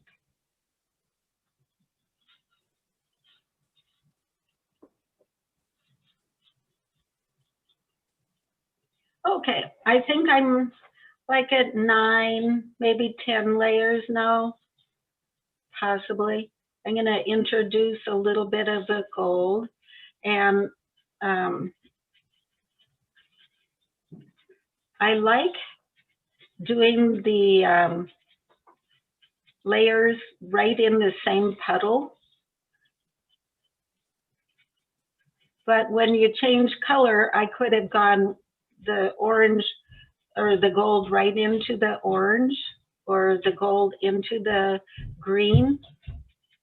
And you get slightly different effects and but going in the same puddle of paint, it gets more of a mixture in a merging of colors.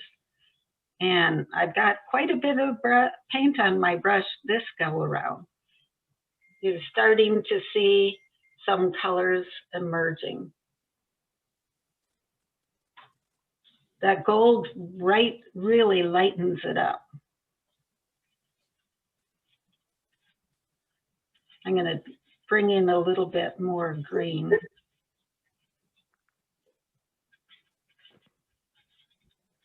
Did someone have a question?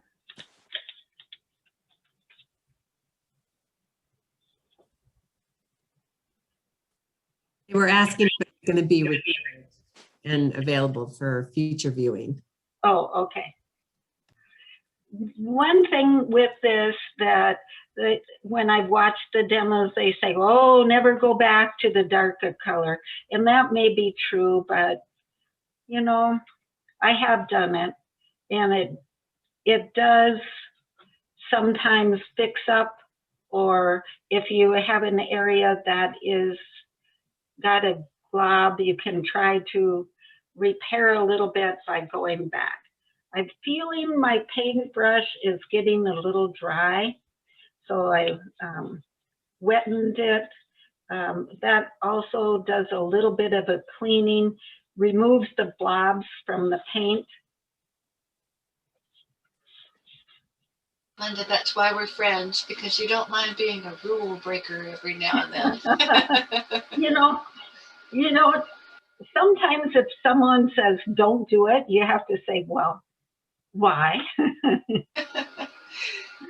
Are you sure about that? Last year when I was hiking part of the Pacific Crest Trail, your people on trail give you a trail name, and they gave me the trail name Tell Me No, because if you tell me no, I'm by God gonna do it. Yes, exactly. A little bit of stubbornness, and you know, you can't change me. I'm gonna.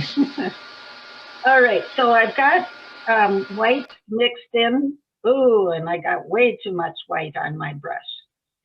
But it does emphasize the darker colors quite a bit. And so you can see what I was talking about. What we're doing is looking at the areas in between the indents, and that's what gives it the dimensions and characters. I think it just adds so much interest. So I'm going to do one more layer of white, and most of the other colors are completely gone from my puddle, so this one should be fairly white.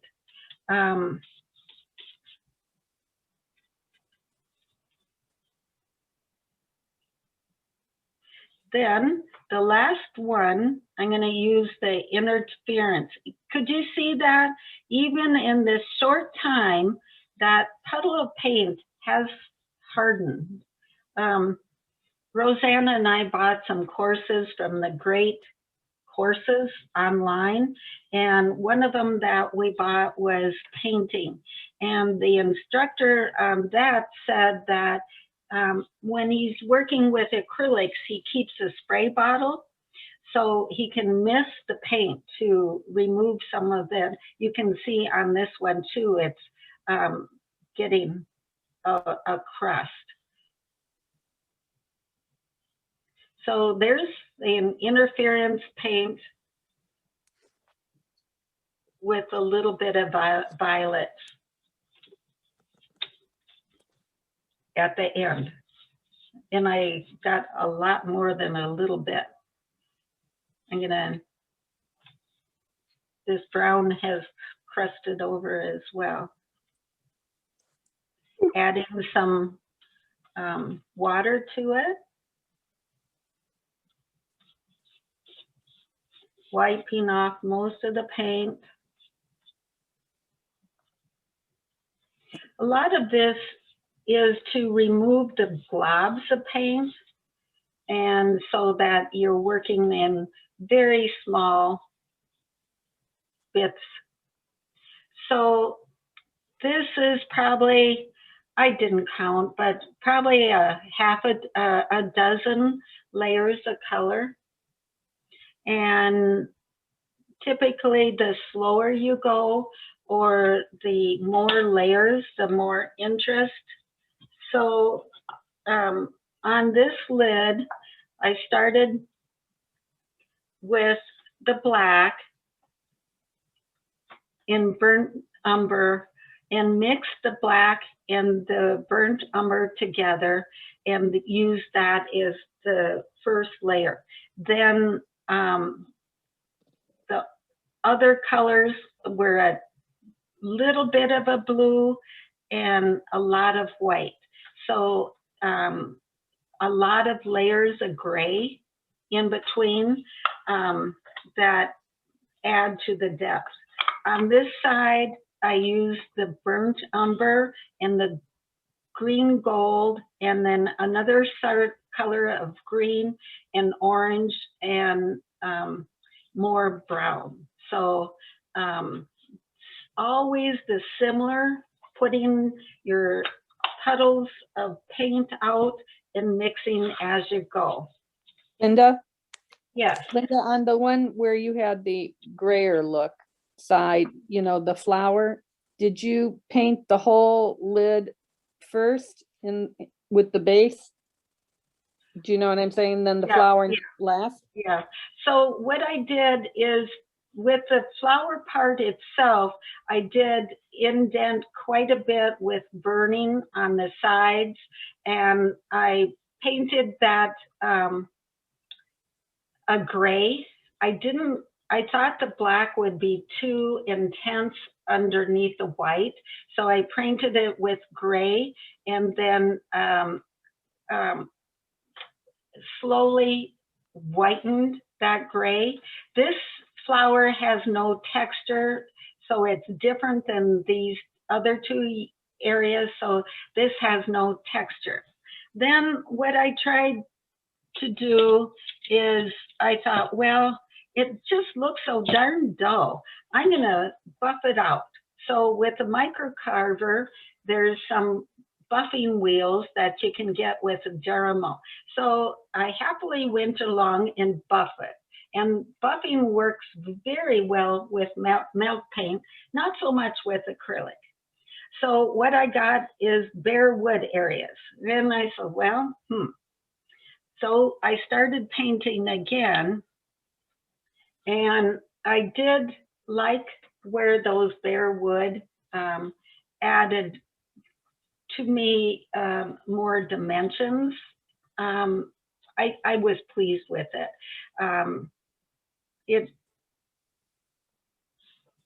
With this, I finished off with an interference paint, so it has a slight violet tinge to it. And then, 1 minute, I'll get one more thing.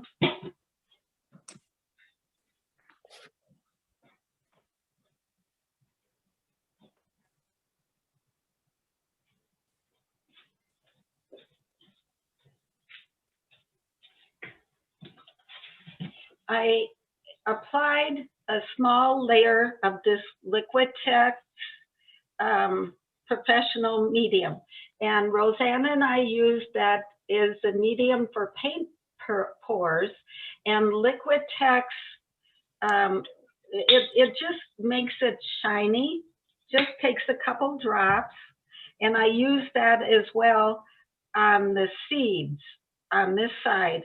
I have an extremely thin little brush, individually mixed brown and orange, and painted each one of these little cups.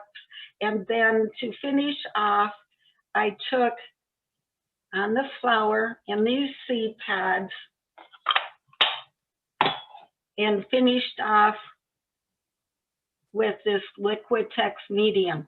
And what that does is adds a layer of shine to it. Here's a butterfly, and that has that as the finished coat to make it shiny. I have been told, and here again it was Carol Hall that said, don't buy Liquitex paints. The Liquitex paints for the dry brush have a more plasticer, I don't know if that is a word, plasticer, but a more plastic look to them. All acrylic is a polymer, a plastic, but you don't want the look of plastic, and Liquitex does add that, has that look to their paint. But this paint pour, that's just a matter of, well, in the pouring, the dirty pours that we did, it was used in a different application, but I know it does add that shiny plastic appearance to the top. Roseanne, that was much more than you asked. That's okay. I hope I answer your question inside that long lecture. Let's see. I have this area that while we were talking, it has dried a bit.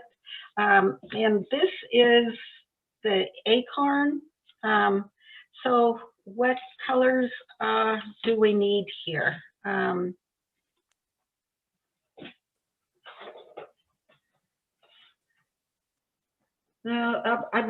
said acorn, it's a pine cone. Pine cone.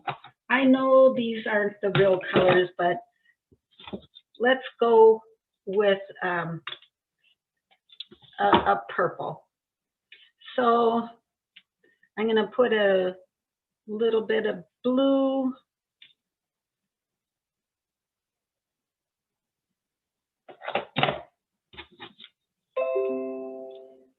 Little bit of a red.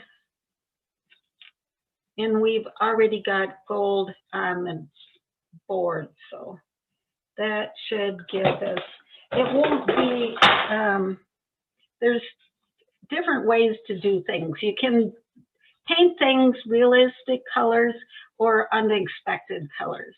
In that one walnut bowl I had made, I wanted all the leaves to have a purple tinge to it.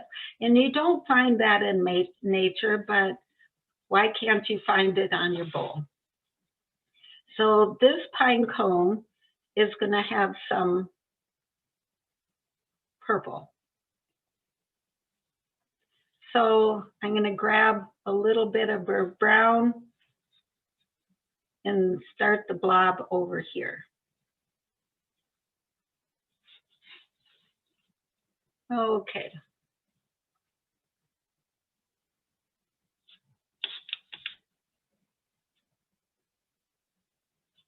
Need a clean area of the paper towel.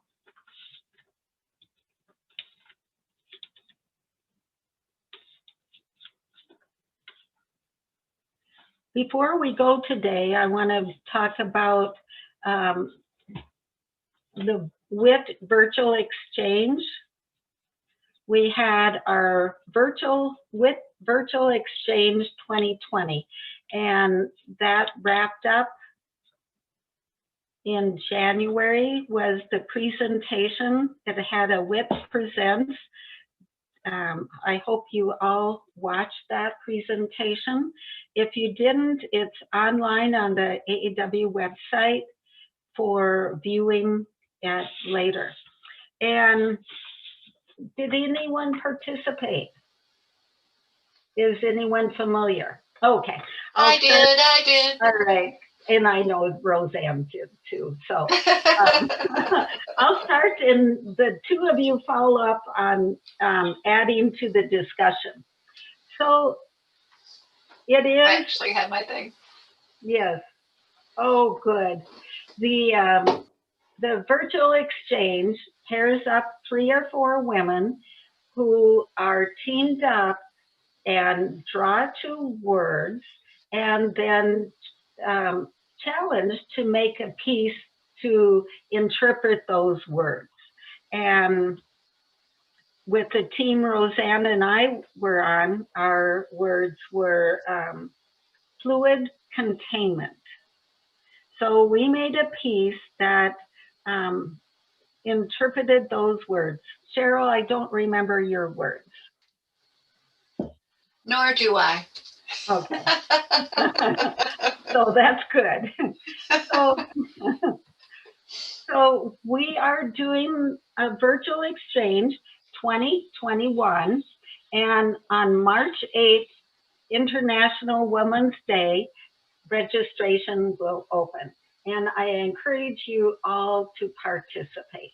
It is, I know I'm extremely prejudiced, but it is an opportunity to be challenged in creativity.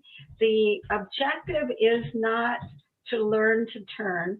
The objective is not to increase your skills in turning or painting, but to increase your skills in creativity, learning how to work with others, to find a concept, talk over the process, divide up the work, and make a finished piece.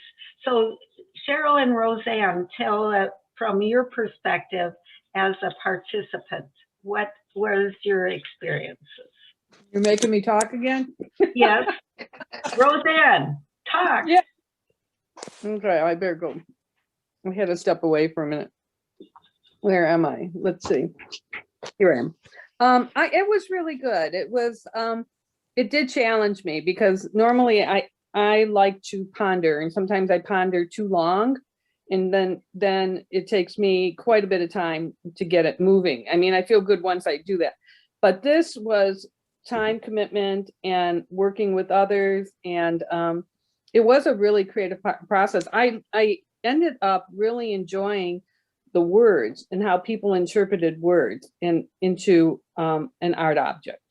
So it just blew me away, the whole watching everybody's pieces and how they came about and things like that. I appreciated it. I will do it again. All right, yay. There is a certain discomfort level with it. So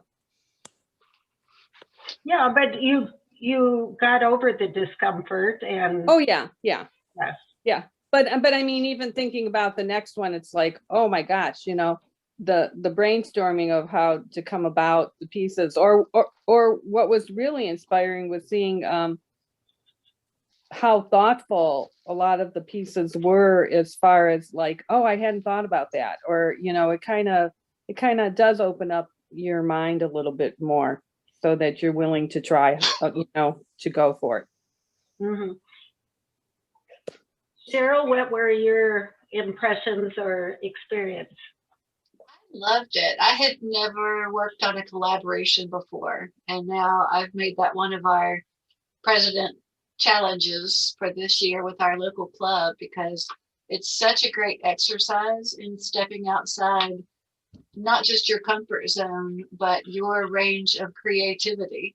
So there's no way this project would have gone to where it wildly went without there being 3 people involved. So I just did a demo, so I actually have it right here with me. So this was ours, and our words were fragile diversity. I can never remember stuff when I'm on the spot. It takes me a minute. And so this was kind of centered around biodiversity, and I turned the bowl, and actually, let me, if I go to right here. Robin, Linda, can you make her bigger? Robin, can you spotlight her? Oh, I probably could too. And actually, I could even, I'll just bring it down here. So I'll take this top part off. Well, just a and then- second. Let me spotlight. Okay. There you are.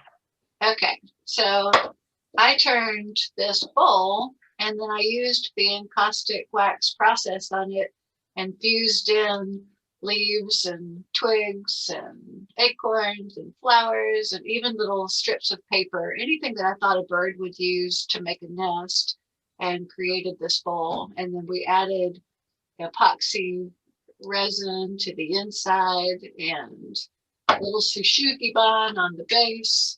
And then this was turned and had paint on it. So this is meant to be a water droplet that is splashing out and creating rebirth. Despite out in California, especially, we have a lot of wildfires.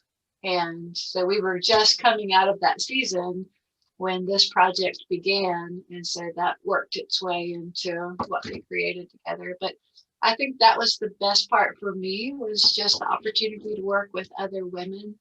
And it wasn't always easy. We got along fabulously when it was creating, you know, you would come up with something and you'd be a little attached to it, and then you'd let that idea go, you know, if it wasn't popular as a group. But then came time to make the PowerPoint that we had to do to join the, you know, everybody else's presentations. And that just taxed all of us because none of us were really equipped for that or experienced at that. And so the personalities really emerged. I'm super laid back. It's like, oh, it's not the deadline yet. We're fine. It's all going to come together. I was a journalist. I know that we can talk our way through this thing. We'll wing it. And one of the other girls was like, we will not wing it. We will have a script and we will. You know, so that was a really wonderful experience too, working our way through those, you know, bumps and hills and coming out on the other side as, you know, as close as ever. So I thought it was great. I'm sad that we couldn't do things in person this year, but what a great way to create community. Yes. So You know, did you just send it back and forth to each other? Well, we actually are all three local. So Okay. I picked two girls that were in local clubs. And I think that, I mean, I loved that because we could just, you know, drive it over to each other and wear masks and get stuff done, social distancing. But I love the idea of wrapping in artists outside of woodturning, which this project allowed, but we did not do. I think I would do that next time, is also incorporate someone that wasn't a woodturner. So how the mechanics work is that Marie Anderson and I have weekly Zooms on Wednesdays and Fridays. And for example, in the next one, registration will open March 8th, and the first Zoom will be April 14th, with an ending presentation June 19th. So there's about 9 weeks. So this time we are going to take it more in line with the in-person and not have people self-assign teams. So it will get a person more exposure to people they don't know. My team with Roseanne was all Minnesota local, and so we had also the opportunity to go sit on Denise Evans' patio and talk in person in addition to the Zooms. But I was on 2 other teams that were totally remote, and we mailed the work between us. So Marie and I have weekly Zooms that people can get support, check in. This year, we're going to assign the teams, so we give what people enjoyed the most is meeting and forming community. So to foster that experience, we're going to broaden it and have a person work with people they don't know. So in the team assignments and the word assignments, then the teams are on their own to figure out how best to accomplish this task. So the teams had their own Zoom meetings to draw out the concepts, create a design, and assign the task, and then assign the mailing or the you know, sharing of the projects. One of the teams did a lot of photoshopping, so the elements were never physically together, they were just photoshopped. But most of the teams had a physical end piece. Then to make the presentation, Andy Wolf gave us via Zoom a tutorial how to make a 5-minute speed talk. And that involved taking the photos of your process, how your team worked, putting it in a PowerPoint, and then doing a voiceover describing it. Some teams had one person as the narrator and talked through the whole thing. Others, each person did their own segment. In my team in Minnesota, we had Janice Evans, and her day job is marketing. So she is very experienced in creativity, and she talked to us in Zooms about the phases or the process of creativity, and our team experienced this. And Cheryl alluded it to. During the process, some people take on the role of leader for a section, or in the hopefully not in the entire thing, but it takes on the leader, takes on different roles of fostering it, enabling that process. And so she was our narrator for our piece. So it was a very different experience for each team, how the interactions went, and listening to the weekly Zoom check-ins was really a rewarding experience, how the women shared their experiences and processes. So I encourage you all to give it a try. Jump in and give it a try.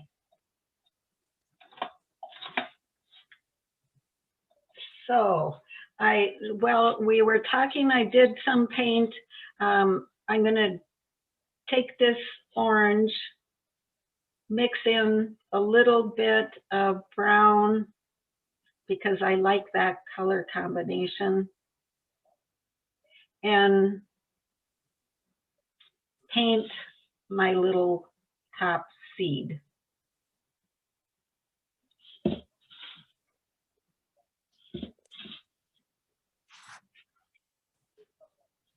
I really like how the effect of painting those little ball colors gives you. So I'm going to take that same color, the orange and the brown, and give a little bit of top coat.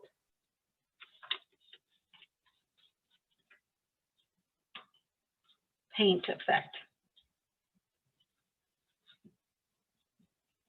Okay, so very unconventional colors, purples and oranges for a pine cone. I'm going to add a little orange to the white.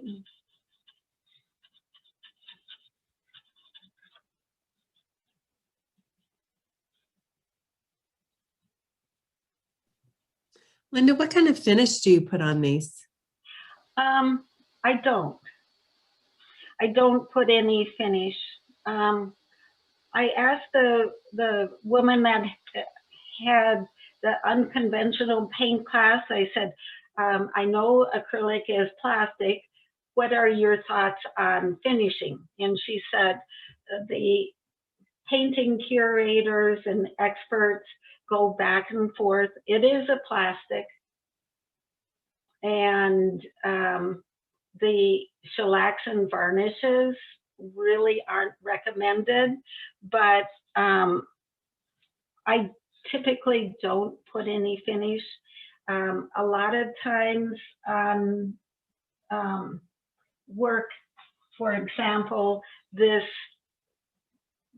bowl in the center in the back, I'll put a Renaissance wax over it because that is smooth surface, but the rest of it, I don't typically put a finish. I have sometimes an oil cleaner that I will use just to give it a little bit of shine. I'll go get it.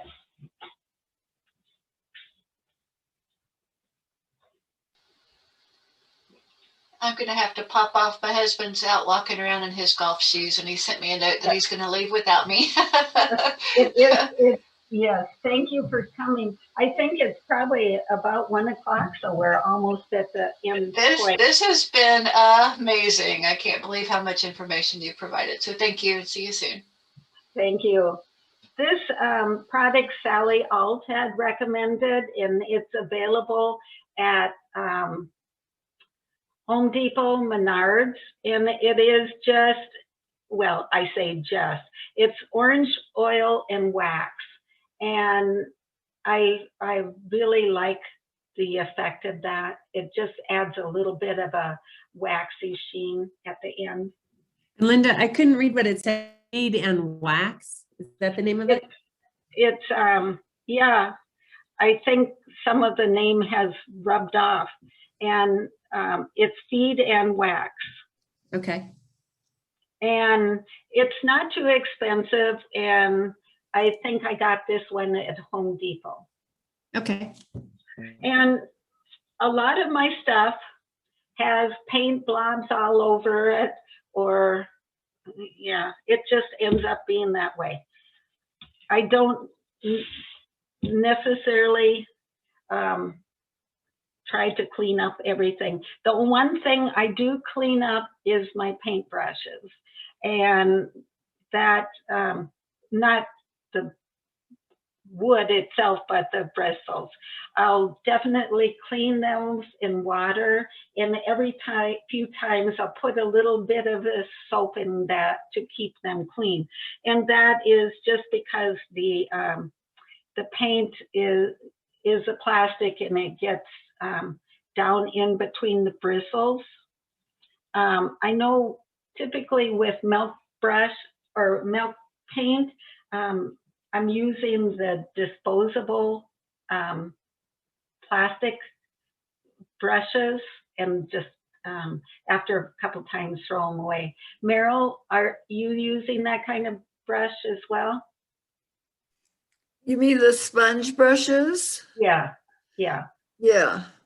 But I will wash them for a while. Eventually they just fall apart. Yeah. They get soft and fall Right. apart. But maintenance on the brushes is really, well, you know, they're an investment, and keeping them clean is worth the effort. I agree. And the other one that used to drive me crazy with students is they didn't close the jars of the acrylic paint. Wash your brushes and close the jars. Yes. Like this one, it doesn't close anymore. I've got it plunked up in there. I will have to dig it out. And I have done that. I've dug them out and cleaned them up, because otherwise the paint dries up and becomes a plastic blob. Yes, yes. And you know, you go to Michael's, and a tube of paint costs $15 to $20, and it will last a long time doing dry brush because you're not using a huge quantity. But all in all, you know, try to preserve what you've got. Right. Or use it all. Yes. So we've gone on for quite a while. So are we at the point, any last questions? Well, you were going to give a little tour of your shop. Oh, yes, I was. I would love that. Okay, I've got it as a video, so. Okay. All right, so let me find it here, just a second.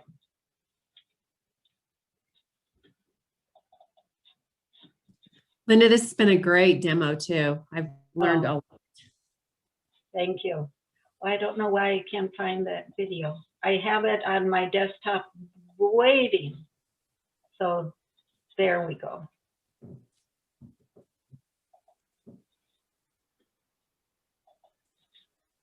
All right.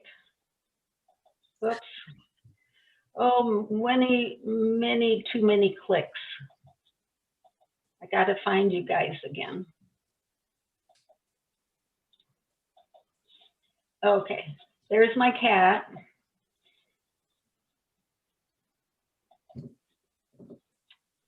Well, I have to say, I really enjoy working with Linda, and I miss our get-togethers that are in person right now. But with this vaccine, I hope we can do it again.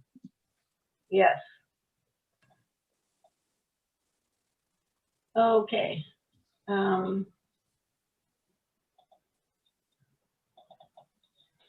Okay, did I take you Welcome. with me? To my shop. No, Okay, I've got the video, so let me try. we can see your screen where you clicked on it, but we can't see the actual. Yeah. Share screen.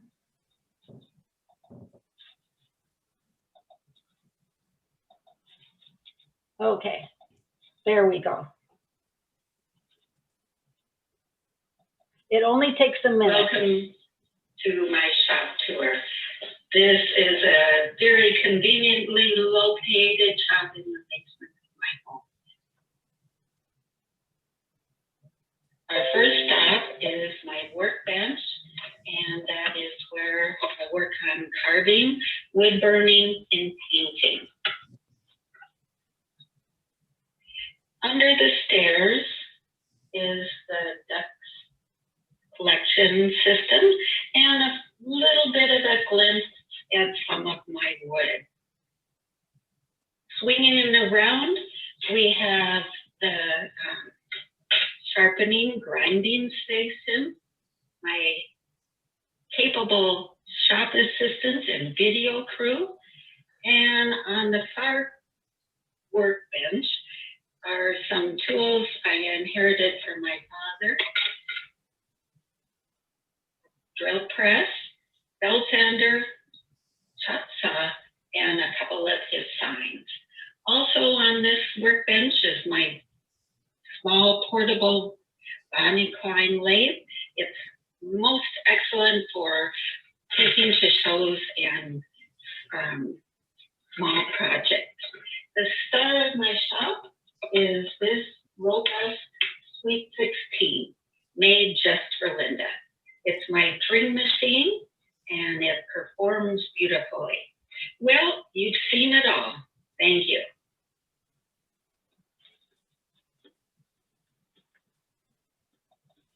Bravo. It is, and the door on the side goes to the laundry room, so I can do laundry and turn at the same time. but it's the basement of our house is the walkout level, and that's up here one layer, and this is like a sub basement underneath that basement. But I've got everything I need here. I don't have any saws. I know I don't have a bandsaw, a table saw, but Roseanne and I go to Rick's, and he always does the cutting for us. So, But you keep warm. You're not in a Yes, unheated yes.